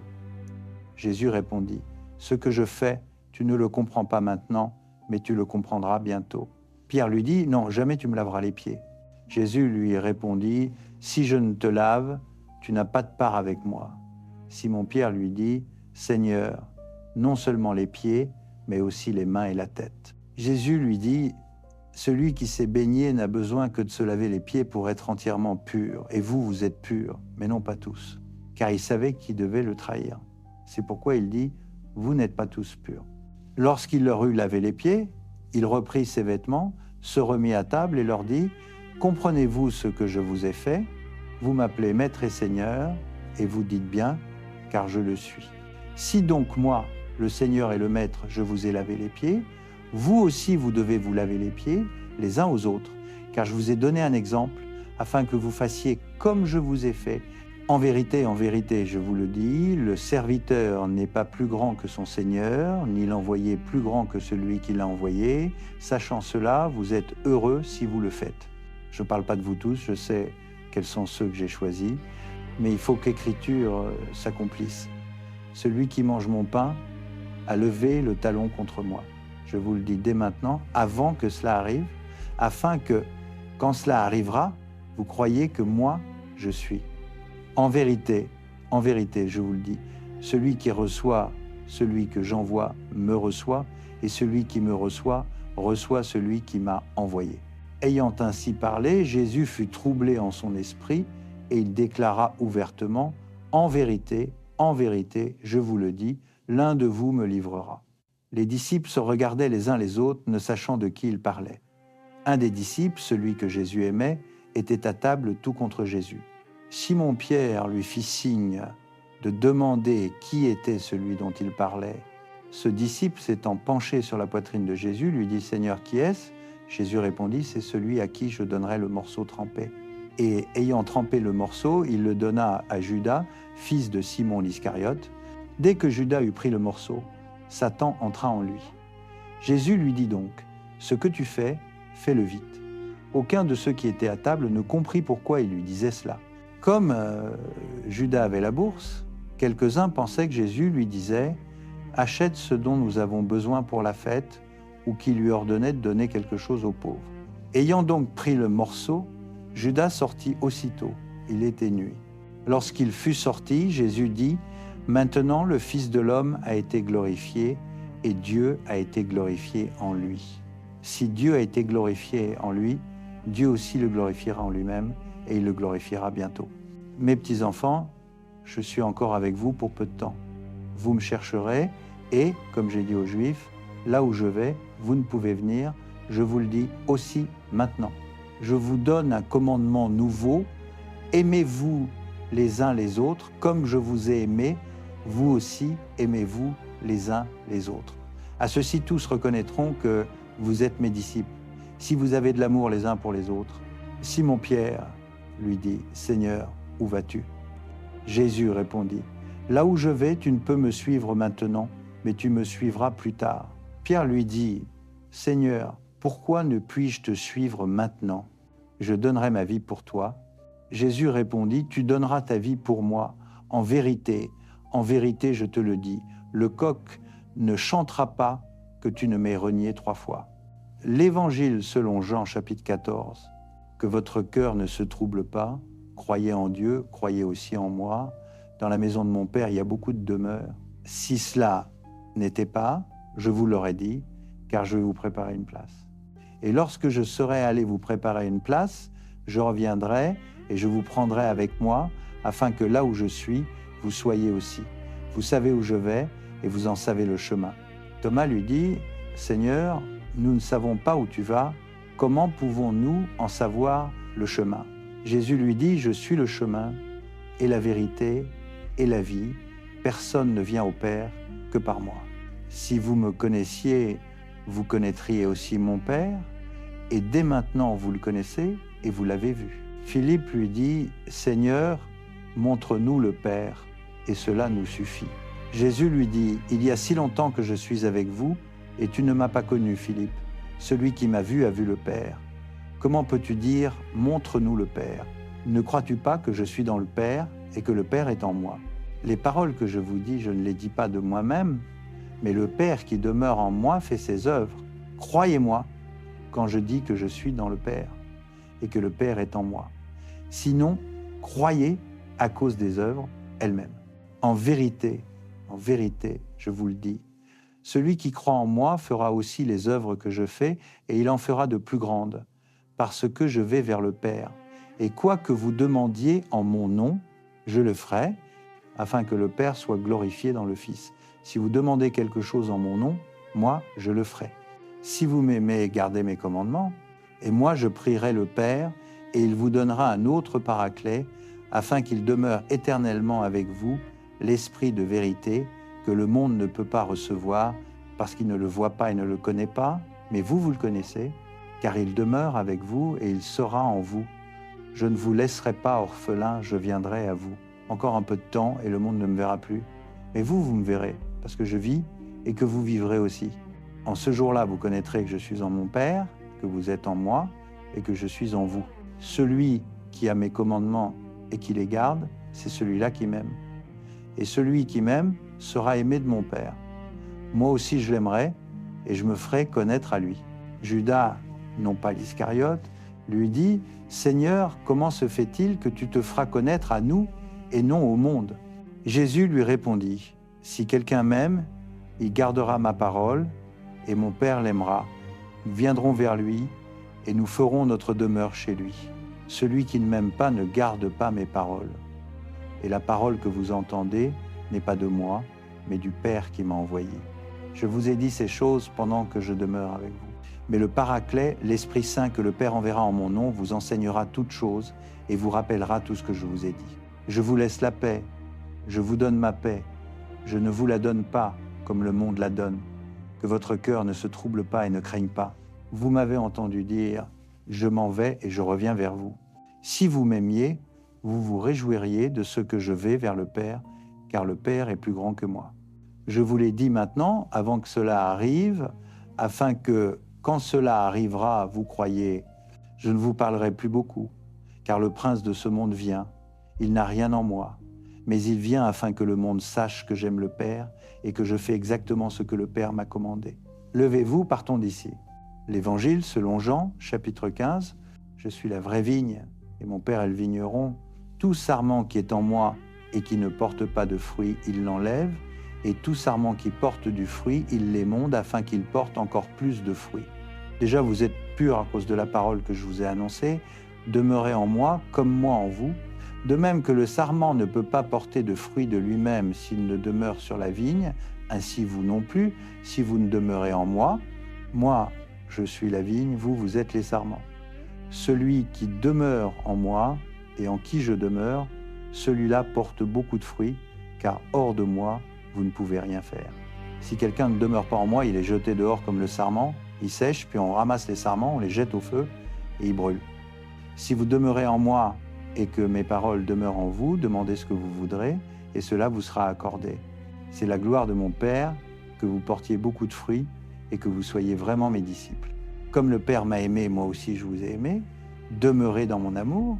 Si vous gardez mes commandements, vous demeurez dans mon amour, comme moi j'ai gardé les commandements de mon Père et je demeure dans son amour. Je vous ai dit ces choses afin que ma joie soit en vous et que votre joie soit complète. Voici mon commandement. Aimez-vous les uns les autres comme je vous ai aimé. Personne n'a d'amour plus grand que celui qui donne sa vie pour ses amis. Vous êtes mes amis si vous faites ce que je vous commande. Je vous appelle plus serviteur parce que le serviteur ne sait pas ce que fait son maître. Mais je vous ai appelé ami parce que tout ce que j'ai entendu de mon Père, je vous l'ai fait connaître. Ce n'est pas vous qui m'avez choisi, mais c'est moi qui vous ai choisi et vous ai établi afin que vous alliez, que vous portiez du fruit et que votre fruit demeure. Afin que tout ce que vous demanderez au Père en mon nom, il vous le donne. Ce que je vous commande, c'est de vous aimer les uns les autres. Si le monde vous hait, sachez qu'il m'a haï avant vous. Si vous étiez du monde, le monde aimerait ce qui est à lui. Mais parce que vous n'êtes pas du monde et que moi je vous ai choisi du milieu du monde, c'est pourquoi le monde vous hait. Souvenez-vous de la parole que je vous ai dite, le serviteur n'est pas plus grand que son maître. S'ils m'ont persécuté, ils vous persécuteront aussi. S'ils ont gardé ma parole, ils garderont aussi la vôtre. Mais tout cela, ils le feront contre vous à cause de mon nom, parce qu'ils ne connaissent pas celui qui m'a envoyé. Si je n'étais pas venu et ne leur avais pas parlé, ils n'auraient pas de péché, mais maintenant ils n'ont plus d'excuses pour leur péché. Celui qui me hait est aussi mon Père. Si je n'avais pas fait parmi eux des œuvres que nul autre n'a faites, ils n'auraient pas de péché, mais maintenant ils ont vu et ils ont haï, et moi et mon Père. Mais il faut que s'accomplisse la parole écrite dans leur loi, ils m'ont haï sans raison. Quand viendra le Paraclet que je vous enverrai d'auprès du Père, l'Esprit de vérité qui procède du Père, lui, il rendra témoignage de moi. Et vous aussi, vous témoignerez parce que vous êtes avec moi dès le commencement. L'Évangile selon Jean, chapitre 16. Je vous ai dit toutes ces choses afin que vous ne succombiez pas à la tentation. Ils vous excluront des synagogues, et même l'heure vient où quiconque vous fera mourir croira rendre un culte à Dieu. Ils agiront ainsi parce qu'ils n'ont connu ni le Père ni moi. Mais je vous ai dit ces choses afin que, lorsque leur heure sera venue, vous vous souveniez que je vous les ai dites. Je ne vous en ai pas parlé dès le commencement parce que j'étais avec vous. Mais maintenant, je m'en vais vers celui qui m'a envoyé et aucun de vous ne me demande « Où vas-tu » Au contraire, parce que je vous ai dit cela, votre cœur s'est rempli de tristesse. Cependant, je vous dis la vérité, il est avantageux pour vous que je m'en aille. Car si je ne m'en vais pas, le Consolateur ne viendra pas vers vous. Mais si je m'en vais, je vous l'enverrai. Et quand il sera venu, il convaincra le monde en matière de péché, de justice et de jugement. De péché, parce qu'il ne croit pas en moi. De justice, parce que je vais au Père et que vous ne me verrez plus. De jugement, parce que le prince de ce monde est jugé. J'ai encore beaucoup de choses à vous dire, mais vous ne pouvez pas les porter maintenant. Quand le Spirit de vérité sera venu, il vous conduira dans toute la vérité, car il ne parlera pas de lui-même, mais il dira tout ce qu'il aura entendu et vous annoncera les choses à venir. Lui me glorifiera parce qu'il prendra de ce qui est à moi et vous l'annoncera. Tout ce que le Père a est à moi, c'est pourquoi j'ai dit qu'il prend de ce qui est à moi et qu'il vous l'annoncera. Encore un peu de temps et vous ne me verrez plus, et puis encore un peu de temps et vous me verrez parce que je vais au Père. Quelques-uns de ses disciples se dirent alors les uns aux autres, que signifie ce qu'il nous dit? Encore un peu de temps et vous ne me verrez plus, et puis encore un peu de temps et vous me verrez, et parce que je vais au Père. Il disait donc, que signifie ce un peu de temps? Nous ne savons pas ce qu'il veut dire. Jésus vit qu'ils voulaient l'interroger, et il leur dit, vous vous demandez entre vous ce que j'ai voulu dire, en disant, encore un peu de temps et vous ne me verrez plus, et puis encore un peu de temps et vous me verrez? En vérité, je vous le dis, vous pleurerez et vous vous lamenterez, et le monde se réjouira. Vous serez dans la tristesse, mais votre tristesse se changera en joie. La femme, lorsqu'elle enfante, éprouve de la tristesse parce que son heure est venue, mais lorsqu'elle a donné le jour à l'enfant, elle ne se souvient plus de la souffrance à cause de la joie qu'un homme est né dans le monde. Vous donc aussi, vous êtes maintenant dans la tristesse, mais je vous reverrai, et votre cœur se réjouira, et personne ne vous ravira votre joie. En ce jour-là, vous ne m'interrogerez plus sur rien. En vérité, je vous le dis, ce que vous demanderez au Père en mon nom, il vous le donnera. Jusqu'à présent, vous n'avez rien demandé en mon nom, demandez et vous recevrez, afin que votre joie soit complète. Je vous ai dit ces choses en parabole. L'heure vient où je ne vous parlerai plus en parabole, mais où je vous parlerai ouvertement du Père. En ce jour-là, vous demanderez en mon nom, et je ne vous dis pas que moi je prierai le Père pour vous, car le Père lui-même vous aime, parce que vous m'avez aimé et que vous avez cru que je suis sorti de Dieu. Je suis sorti du Père et je suis venu dans le monde. Maintenant, je quitte le monde et je vais au Père. Ses disciples lui dirent, « Voici que maintenant tu parles ouvertement et tu n'emploies aucune parabole. Maintenant, nous savons que tu sais tout et que tu n'as besoin de personne pour t'interroger. C'est pourquoi nous croyons que tu es sorti de Dieu. » Jésus leur répondit, « Vous croyez maintenant? Voici, l'heure vient, et elle est déjà venue, où vous serez dispersés chacun de son côté et où vous me laisserez seul. Mais je ne suis pas seul, car le Père est avec moi. Je vous ai dit ces choses afin que vous ayez la paix en moi. Dans le monde, vous aurez des tribulations, mais prenez courage, moi j'ai vaincu le monde. » L'Évangile selon Jean, chapitre 17. Après avoir dit cela, Jésus leva les yeux au ciel et dit, « Père, l'heure est venue. Glorifie ton Fils, afin que ton Fils te glorifie, comme tu lui as donné pouvoir sur toute chair, afin qu'il donne la vie éternelle à tous ceux que tu lui as donnés. Or la vie éternelle, c'est qu'ils te connaissent, toi, le seul vrai Dieu, et celui que tu as envoyé, Jésus-Christ. Moi, je t'ai glorifié sur la terre, j'ai achevé l'œuvre que tu m'as donnée à faire, et maintenant, toi, Père, glorifie-moi auprès de toi-même, de la gloire que j'avais auprès de toi avant que le monde existe. J'ai manifesté ton nom à ceux que tu m'as donnés du milieu du monde. Ils étaient à toi, tu me les as donnés, et ils ont gardé ta parole. Maintenant, ils savent que tout ce que tu m'as donné vient de toi, car je leur ai donné les paroles que tu m'as données, ils les ont reçues, ils ont vraiment reconnu que je suis sorti de toi, et ils ont cru que tu m'as envoyé. C'est pour eux que je prie. Je ne prie pas pour le monde, mais pour ceux que tu m'as donnés, parce qu'ils sont à toi. Tout ce qui est à moi est à toi, et ce qui est à toi est à moi, et je suis glorifié en eux. Je ne suis plus dans le monde, mais eux sont dans le monde, et moi je vais à toi. Père Saint, garde-les en ton nom, ce nom que tu m'as donné, afin qu'ils soient un comme nous sommes un. Lorsque j'étais avec eux, je les gardais en ton nom que tu m'as donné, je les ai préservés, et aucun d'eux ne s'est perdu, sinon le fils de perdition, afin que l'écriture soit accomplie. Maintenant je vais à toi, et je dis ces choses dans le monde, afin qu'ils aient en eux ma joie accomplie. Je leur ai donné ta parole, et le monde les a haïs, parce qu'ils ne sont pas du monde, comme moi je ne suis pas du monde. Je ne te prie pas de les ôter du monde, mais de les préserver du malin. Ils ne sont pas du monde, comme moi je ne suis pas du monde. Sanctifie-les dans la vérité, ta parole est la vérité. Comme tu m'as envoyé dans le monde, moi aussi je les ai envoyés dans le monde. Et pour eux je me sanctifie moi-même, afin que eux aussi soient sanctifiés dans la vérité. Je ne prie pas pour eux seulement, mais aussi pour ceux qui, grâce à leur parole, croiront en moi, afin que tous soient un, comme toi, Père, tu es en moi, et moi en toi, afin que eux aussi soient un en nous, pour que le monde croie que tu m'as envoyé. Je leur ai donné la gloire que tu m'as donnée, afin qu'ils soient un, comme nous sommes un, moi en eux et toi en moi, afin qu'ils soient parfaitement un, pour que le monde sache que tu m'as envoyé et que tu les as aimés comme tu m'as aimé. Père, je veux que là où je suis, ceux que tu m'as donnés soient aussi avec moi, afin qu'ils voient ma gloire, la gloire que tu m'as donnée, parce que tu m'as aimé avant la fondation du monde. Père juste, le monde ne t'a pas connu, mais moi je t'ai connu, et ceux-ci ont connu que tu m'as envoyé. Je leur ai fait connaître ton nom, et je le leur ferai connaître, afin que l'amour dont tu m'as aimé soit en eux, et que moi je sois en eux. L'Évangile selon Jean, chapitre 18.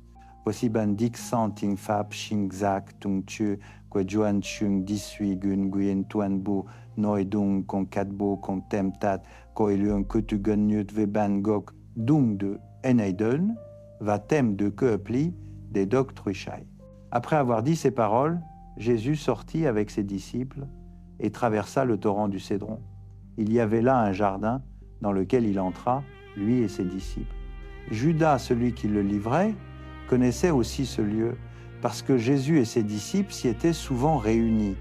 Judas, donc, ayant pris la cohorte et des gardes détachés par les grands prêtres et les pharisiens, vint là avec des lanternes, des torches et des armes. Jésus, sachant tout ce qui allait lui arriver, s'avança et leur dit « Qui cherchez-vous » Ils répondirent « Jésus de Nazareth ».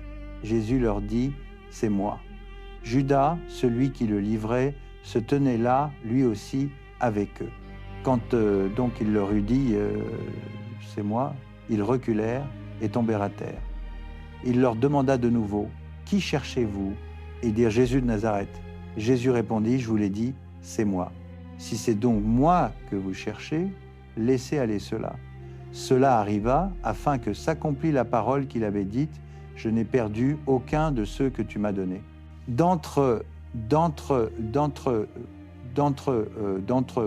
Alors Simon-Pierre, qui avait une épée, la tira, frappa le serviteur du grand prêtre et lui coupa l'oreille droite. Ce serviteur s'appelait Malchus. Jésus dit à Pierre, « Remets ton épée au fourreau. La coupe que le Père m'a donnée, ne la boirai-je pas ?» La cohorte, le tribun et les gardes des Juifs saisirent alors Jésus et le lièrent. Ils l'amenèrent d'abord chez Anne, car il était le beau-père de Caïphe, qui était grand prêtre cette année-là. Or, c'était Caïphe qui avait donné aux Juifs ce conseil. Il vaut mieux qu'un seul homme meure pour le peuple. Simon-Pierre et un autre disciple suivaient Jésus. Ce disciple était connu du grand prêtre. Il entra avec Jésus dans la cour du grand prêtre, mais Pierre se tenait dehors, près de la porte. L'autre disciple, celui qui était connu du grand prêtre, sortit, parla à la portière et fit entrer Pierre. La servante qui gardait la porte dit à Pierre, « N'es-tu pas toi aussi des disciples de cet homme ?» Et il répondit, « Je n'en suis pas. » Les serviteurs et les gardes, qui avaient allumé un feu parce qu'il faisait froid, se tenaient là et se chauffaient. Pierre aussi se tenait avec eux et se chauffait. Le grand prêtre interrogea Jésus sur ses disciples et sur son enseignement. Jésus lui répondit, « Moi, j'ai parlé ouvertement au monde, j'ai toujours enseigné dans la synagogue et dans le temple, où tous les Juifs s'assemblent, et je n'ai rien dit en secret. Pourquoi m'interroges-tu? Demande à ceux qui m'ont entendu ce que je leur ai dit, eux ils savent ce que j'ai dit. À ces mots, un des gardes qui se tenait là donna une gifle à Jésus en disant « C'est ainsi que tu réponds au grand prêtre ». Jésus lui répondit « Si j'ai mal parlé, témoigne de ce qui est mal. Mais si j'ai bien parlé, pourquoi me frappes-tu » Anne l'envoya, alors toujours lié au grand prêtre Caïphe. Simon-Pierre était là, se chauffant. On lui dit « N'es-tu pas toi aussi de ses disciples ?» Il le nia et dit « Je n'en suis pas ». Un des serviteurs du grand prêtre, parent de celui à qui Pierre avait coupé l'oreille, dit « Ne t'ai-je pas vu avec lui dans le jardin ?» Pierre le nia de nouveau, et aussitôt un coq chanta. De chez Caïphe, ils amenèrent Jésus au prétoire. C'était le matin. Eux-mêmes n'entrèrent pas dans le prétoire pour éviter une souillure et pouvoir manger la Pâque. Pilate sortit donc vers eux et dit « Quelle accusation portez-vous contre cet homme ?» Ils lui répondirent « Si ce n'était pas un malfaiteur, nous ne te l'aurions pas livré. » Pilate leur dit « Prenez-le vous-même et jugez-le selon votre loi. » Les Juifs lui dirent « Nous n'avons pas le droit de mettre quelqu'un à mort. » Ainsi s'accomplissait la parole que Jésus avait dite pour indiquer de quelle mort il allait mourir. Pilate rentra donc dans le prétoire, appela Jésus et lui dit « Es-tu le roi des Juifs ?» Et Jésus répondit « Dis-tu cela de toi-même ou d'autres te l'ont-ils dit de moi ?» Pilate répondit « Est-ce que je suis juif, moi ? Ta nation et les grands prêtres t'ont livré à moi. Qu'as-tu fait ?» Jésus répondit « Mon royaume n'est pas de ce monde. Si mon royaume était de ce monde, mes serviteurs auraient combattu pour que je ne sois pas livré aux Juifs. Mais maintenant, mon royaume n'est pas d'ici. » Pilate lui dit « Donc tu es roi ?» Jésus répondit « Tu le dis, je suis roi. Moi, je suis né et je suis venu dans le monde pour rendre témoignage à la vérité. Quiconque est de la vérité, écoute ma voix. » Pilate lui dit « Qu'est-ce que la vérité ?» Ayant dit cela, il sortit de nouveau vers les Juifs et leur dit « Moi, je ne trouve en lui aucune faute. Mais vous avez coutume que je vous relâche quelqu'un à la Pâque. Voulez-vous donc que je vous relâche le roi des Juifs ?» Ils crièrent de nouveau « Pas lui, mais Barabbas. » Or, Barabbas était un brigand. L'Évangile selon Jean, chapitre 19. Alors Pilate prit Jésus et le fit flageller. Les soldats tressèrent une couronne d'épines, la posèrent sur sa tête et le revêtirent d'un manteau de pourpre. Ils s'avançaient vers lui et disaient « Salut, roi des Juifs » et ils lui donnaient des coups. Pilate sortit de nouveau et dit aux Juifs « Voici que je vous l'amène dehors, afin que vous sachiez que je ne trouve en lui aucun motif de condamnation. » Jésus sortit donc, portant la couronne d'épines et le manteau de pourpre.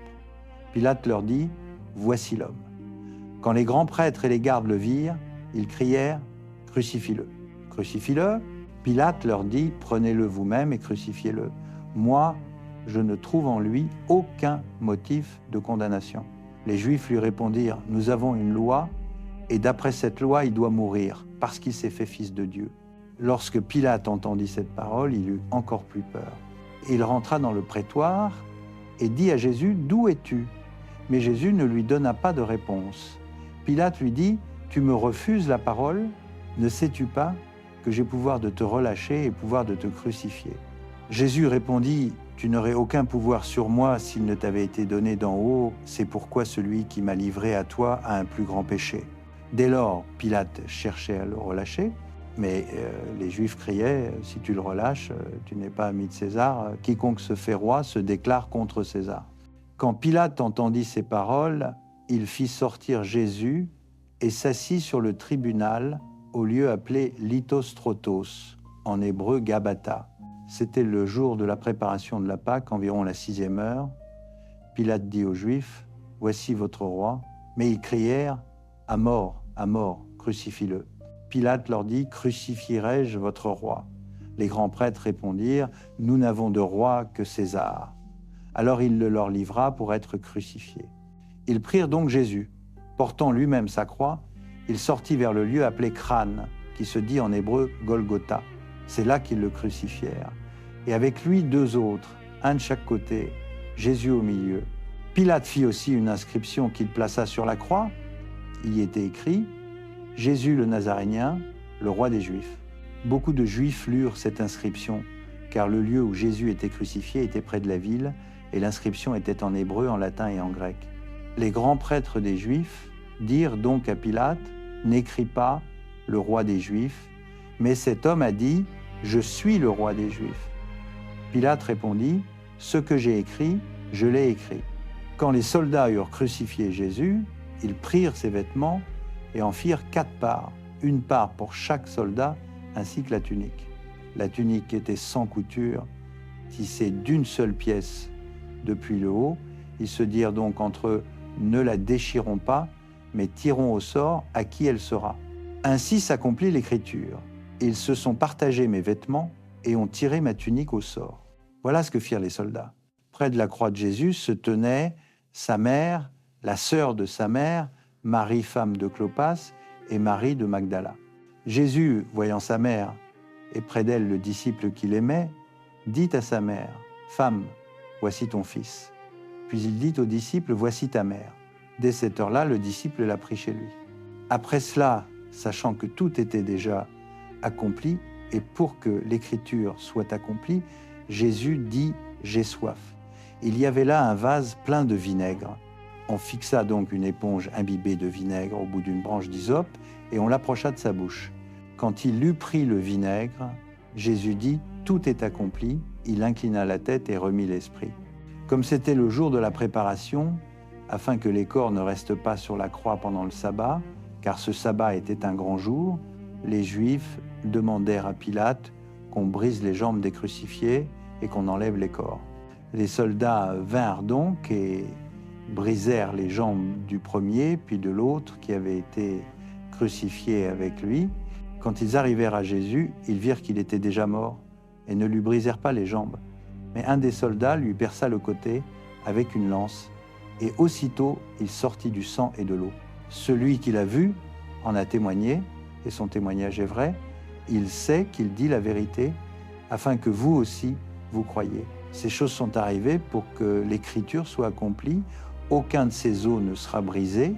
Et une autre écriture dit encore, « Ils regarderont celui qu'ils ont transpercé. » Après cela, Joseph d'Arimathie, qui était disciple de Jésus, mais en secret par crainte des Juifs, demanda à Pilate la permission d'enlever le corps de Jésus. Pilate le permit. Il vint donc et enleva le corps. Nicodème, celui qui auparavant était allé trouver Jésus de nuit, vint aussi, apportant un mélange de myrrhe et d'aloès d'environ 100 livres. Ils prirent donc le corps de Jésus et l'enveloppèrent de bandelettes avec les aromates, selon la coutume d'ensevelissement des Juifs. Or, il y avait un jardin au lieu où Jésus avait été crucifié, et dans le jardin, un tombeau neuf où personne encore n'avait été mis. À cause du jour de la préparation des Juifs, le tombeau était proche, c'est là qu'ils déposèrent Jésus. L'Évangile selon Jean, chapitre 20. Le premier jour de la semaine, au matin, comme il faisait encore sombre, Marie de Magdala se rendit au tombeau et vit que la pierre avait été ôtée de l'entrée. Elle courut donc trouver Simon-Pierre et l'autre disciple, celui que Jésus aimait, et leur dit, « Ils ont enlevé le Seigneur du tombeau, et nous ne savons pas où ils l'ont mis. » Pierre et l'autre disciple sortirent alors et allèrent au tombeau. Tous deux couraient ensemble, mais l'autre disciple courut plus vite que Pierre et arriva le premier au tombeau. S'étant penché, il vit les bandelettes posées à terre, mais il n'entra pas. Simon-Pierre, qui le suivait, arriva alors. Il entra dans le tombeau, vit les bandelettes posées à terre et le suaire qui avait enveloppé la tête de Jésus, non pas posé avec les bandelettes, mais roulé à part, à sa place. Alors l'autre disciple, celui qui était arrivé le premier au tombeau, entra aussi, il vit et il crut, car il ne comprenait pas encore, d'après l'Écriture, qu'il devait ressusciter d'entre les morts. Les disciples s'en retournèrent donc chez eux. Cependant, Marie se tenait dehors, près du tombeau, et pleurait.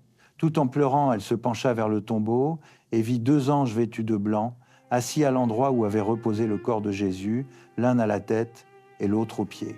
Ils lui dirent, « Femme, pourquoi pleures-tu » Elle leur répondit, « Parce qu'ils ont enlevé mon Seigneur, et je ne sais pas où ils l'ont mis. » Ayant dit cela, elle se retourna et vit Jésus debout, mais elle ne savait pas que c'était Jésus. Jésus lui dit, « Femme, pourquoi pleures-tu? Qui cherches-tu » Pensant que c'était le jardinier, elle lui dit, « Seigneur, si c'est toi qui l'as emporté, dis-moi où tu l'as mis, et j'irai le prendre. » Jésus lui dit « Marie ». Se retournant, elle lui dit en hébreu « Rabouni », ce qui signifie « maître ». Jésus lui dit « Ne me retiens pas, car je ne suis pas encore monté vers le Père, mais va trouver mes frères et dis-leur, je monte vers mon Père et votre Père, vers mon Dieu et votre Dieu. » Marie de Magdala vint annoncer aux disciples « J'ai vu le Seigneur » et elle leur raconta ce qu'il lui avait dit. Le soir de ce même jour, le premier de la semaine, alors que les portes du lieu où se trouvaient les disciples étaient verrouillées par crainte des Juifs, Jésus vint, se tint au milieu d'eux et leur dit « Paix à vous ». Ayant ainsi parlé, il leur montra ses mains et son côté. Les disciples furent remplis de joie en voyant le Seigneur. Jésus leur dit de nouveau « Paix à vous. Comme le Père m'a envoyé, moi aussi je vous envoie. » Ayant dit cela, il souffla sur eux et leur dit « Recevez l'Esprit Saint. Ceux à qui vous pardonnerez les péchés, ils leur seront pardonnés. Ceux à qui vous les retiendrez, ils leur seront retenus. » Or Thomas, appelé Didyme, l'un des 12, n'était pas avec eux quand Jésus vint. Les autres disciples lui dirent donc « Nous avons vu le Seigneur !» Mais il leur répondit « Si je ne vois pas dans ses mains la marque des clous, si je n'y mets pas mon doigt et si je ne mets pas ma main dans son côté, je ne croirai pas. » 8 jours plus tard, les disciples étaient de nouveau dans la maison et Thomas avec eux. Bien que les portes fussent verrouillées, Jésus vint, se tint au milieu d'eux et dit « Paix à vous !» Puis il dit à Thomas « Avance ici ton doigt et regarde mes mains. Avance ta main et mets-la dans mon côté. Et ne sois pas incrédule, mais croyant. » Thomas lui répondit « Mon Seigneur et mon Dieu. » Jésus lui dit « Parce que tu m'as vu, tu as cru. Heureux ceux qui n'ont pas vu et qui ont cru. » Jésus a accompli encore, en présence de ses disciples, beaucoup d'autres signes qui ne sont pas écrits dans ce livre. Mais ceux-ci ont été écrits pour que vous croyiez que Jésus est le Christ, le Fils de Dieu, et qu'en croyant, vous ayez la vie en son nom. L'Évangile selon Jean, chapitre 20 et 1. Après cela, Jésus se manifesta de nouveau à ses disciples sur les bords du lac de Tibériade. Voici comment cela se passa. Simon-Pierre, Thomas appelé Didyme, Nathanaël de Cana en Galilée, les fils de Zébédée et 2 autres disciples étaient ensemble. Simon-Pierre leur dit « Je vais pêcher ». Ils lui répondirent « Nous venons aussi avec toi ». Ils sortirent donc, montèrent dans la barque, mais cette nuit-là, ils ne prirent rien. Au matin, Jésus se tint sur le rivage, mais les disciples ne savaient pas que c'était lui. Il leur cria « Enfants, n'avez-vous rien à manger ?» Et ils répondirent « Non ». Il leur dit « Jetez le filet du côté droit de la barque et vous trouverez. » Ils le jetèrent donc, et ils ne pouvaient plus le tirer tant il y avait de poissons. Alors le disciple que Jésus aimait dit à Pierre « C'est le Seigneur ». Dès que Simon-Pierre entendit que c'était le Seigneur, il passa sa tunique car il était nu et se jeta à l'eau. Les autres disciples vinrent avec la barque en traînant le filet plein de poissons. Ils n'étaient en effet pas loin de la terre, à environ 100 mètres. Lorsqu'ils descendirent à terre, ils virent là un feu de braise avec du poisson posé dessus et du pain.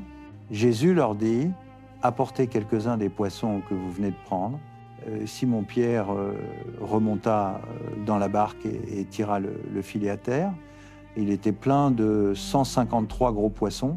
Malgré leur grand nombre, le filet ne s'était pas déchiré. Jésus leur dit « Venez déjeuner ». Aucun des disciples n'osait lui demander « Qui es-tu » Il savait que c'était le Seigneur. Jésus s'approcha, prit le pain et l'ordonna. Il fit de même avec le poisson. C'était la 3e fois que Jésus se manifestait à ses disciples depuis qu'il était ressuscité d'entre les morts. Quand ils eurent mangé, Jésus dit à Simon-Pierre, « Simon, fils de Jean, m'aimes-tu plus que ceux-ci » Il répondit, « Oui, Seigneur, tu sais que je t'aime. » Jésus lui dit, « Paix mes agneaux. » Il lui dit une 2e fois, « Simon, fils de Jean, m'aimes-tu » Pierre répondit, « Oui, Seigneur, tu sais que je t'aime. » Jésus lui dit, « Paix mes brebis. » Il lui dit pour la 3e fois, « Simon, fils de Jean, m'aimes-tu » Pierre fut attristé parce que, pour la 3e fois, Jésus lui demandait, « M'aimes-tu » Et il lui répondit, « Seigneur, toi tu sais tout. Tu sais que je t'aime. » Jésus lui dit, « Paix mes brebis. En vérité, je te le dis, quand tu étais plus jeune, tu mettais toi-même ta ceinture et tu allais où tu voulais. Quand tu seras vieux, tu étendras les mains, un autre te mettra ta ceinture et te mènera où tu ne voudras pas aller. » Il dit cela pour indiquer de quelle mort Pierre glorifierait Dieu. Puis il lui dit, suis-moi. Pierre se retourna et vit derrière eux le disciple que Jésus aimait, celui qui, pendant le repas, s'était penché sur la poitrine de Jésus et avait demandé « Seigneur, qui est celui qui va te livrer ?» En le voyant, Pierre dit à Jésus « Seigneur, et celui-ci, que deviendra-t-il » Jésus lui répondit « Si je veux qu'il demeure jusqu'à ce que je vienne, que t'importe? Toi, suis-moi. » À cause de cela, le bruit se répandit parmi les frères que ce disciple ne mourrait pas. Or, Jésus ne lui avait pas dit qu'il ne mourrait pas. Mais si je veux qu'il demeure jusqu'à ce que je vienne, que t'importe? C'est ce disciple qui témoigne de ces choses et qui les a écrites, et nous savons que son témoignage est vrai. Jésus a fait encore beaucoup d'autres choses. Si on les écrivait en détail, je ne pense pas que le monde entier pourrait contenir les livres qu'on écrirait. Acte 1. Dans mon premier livre au Théophile, j'ai parlé de tout ce que Jésus a commencé de faire et d'enseigner jusqu'au jour où il fut enlevé au ciel, après avoir donné ses ordres par l'Esprit Saint aux apôtres qu'il avait choisis. Après avoir souffert, il se montra à eux vivant, par de nombreuses preuves incontestables. Pendant 40 jours, il leur apparut et leur parla du royaume de Dieu. Comme il mangeait avec eux, il leur recommanda de ne pas quitter Jérusalem, mais d'y attendre la promesse du Père, dont, dit-il, vous m'avez entendu parler, Jean a baptisé d'eau, mais vous, dans peu de jours, vous serez baptisés dans l'Esprit Saint. N'était-les melou. Ceux qui étaient réunis lui demandaient, Seigneur, est-ce en ce temps que tu vas rétablir le royaume pour Israël? Il leur répondit, il ne vous appartient pas de connaître les temps et les moments que le Père a fixés de sa propre autorité, mais vous recevrez une puissance quand le Saint-Esprit viendra sur vous, et vous serez mes témoins à Jérusalem, dans toute la Judée et la Samarie, et jusqu'aux extrémités de la terre. Fin des Vendud et Elia. Après avoir dit cela, il fut élevé pendant qu'ils le regardaient, et une nuée le déroba à leurs yeux. Et comme ils avaient les yeux fixés au ciel pendant qu'ils montaient, voici que 2 hommes vêtus de blanc se tinrent près d'eux et dirent « Hommes de Galilée, pourquoi restez-vous à regarder le ciel ? Ce Jésus qui a été enlevé au ciel du milieu de vous reviendra de la même manière que vous l'avez vu aller au ciel. » Il la manque acte 2. Quand le jour de la Pentecôte fut arrivé, ils étaient tous ensemble dans le même lieu. Tout à coup, il vint du ciel un bruit comme celui d'un vent violent qui soufflait. Il remplit toute la maison où ils étaient assis. Des langues qui semblaient de feu leur apparurent, se séparèrent et se posèrent sur chacun d'eux. Ils furent tous remplis du Saint-Esprit et se mirent à parler en d'autres langues, selon que l'Esprit leur donnait de s'exprimer. Or, il y avait, demeurant à Jérusalem, des Juifs pieux venus de toutes les nations qui sont sous le ciel. Quand ce bruit se produisit, la foule s'assembla et fut bouleversée, car chacun les entendait parler dans sa propre langue. Stupéfaits et émerveillés, ils disaient « Tous ces gens qui parlent, ne sont-ils pas des Galiléens? Comment se fait-il que chacun de nous les entende dans sa langue maternelle ?» Parthes, Mèdes, Élamites, habitants de la Mésopotamie, de la Judée, de la Cappadoce, du Pont et de l'Asie, de la Phrygie et de la Pamphylie, de l'Égypte et des régions de la Libye voisine de Cyrène, Romains résidant ici, tant juifs que prosélytes, crétois et arabes, nous les entendons proclamer dans nos langues les merveilles de Dieu.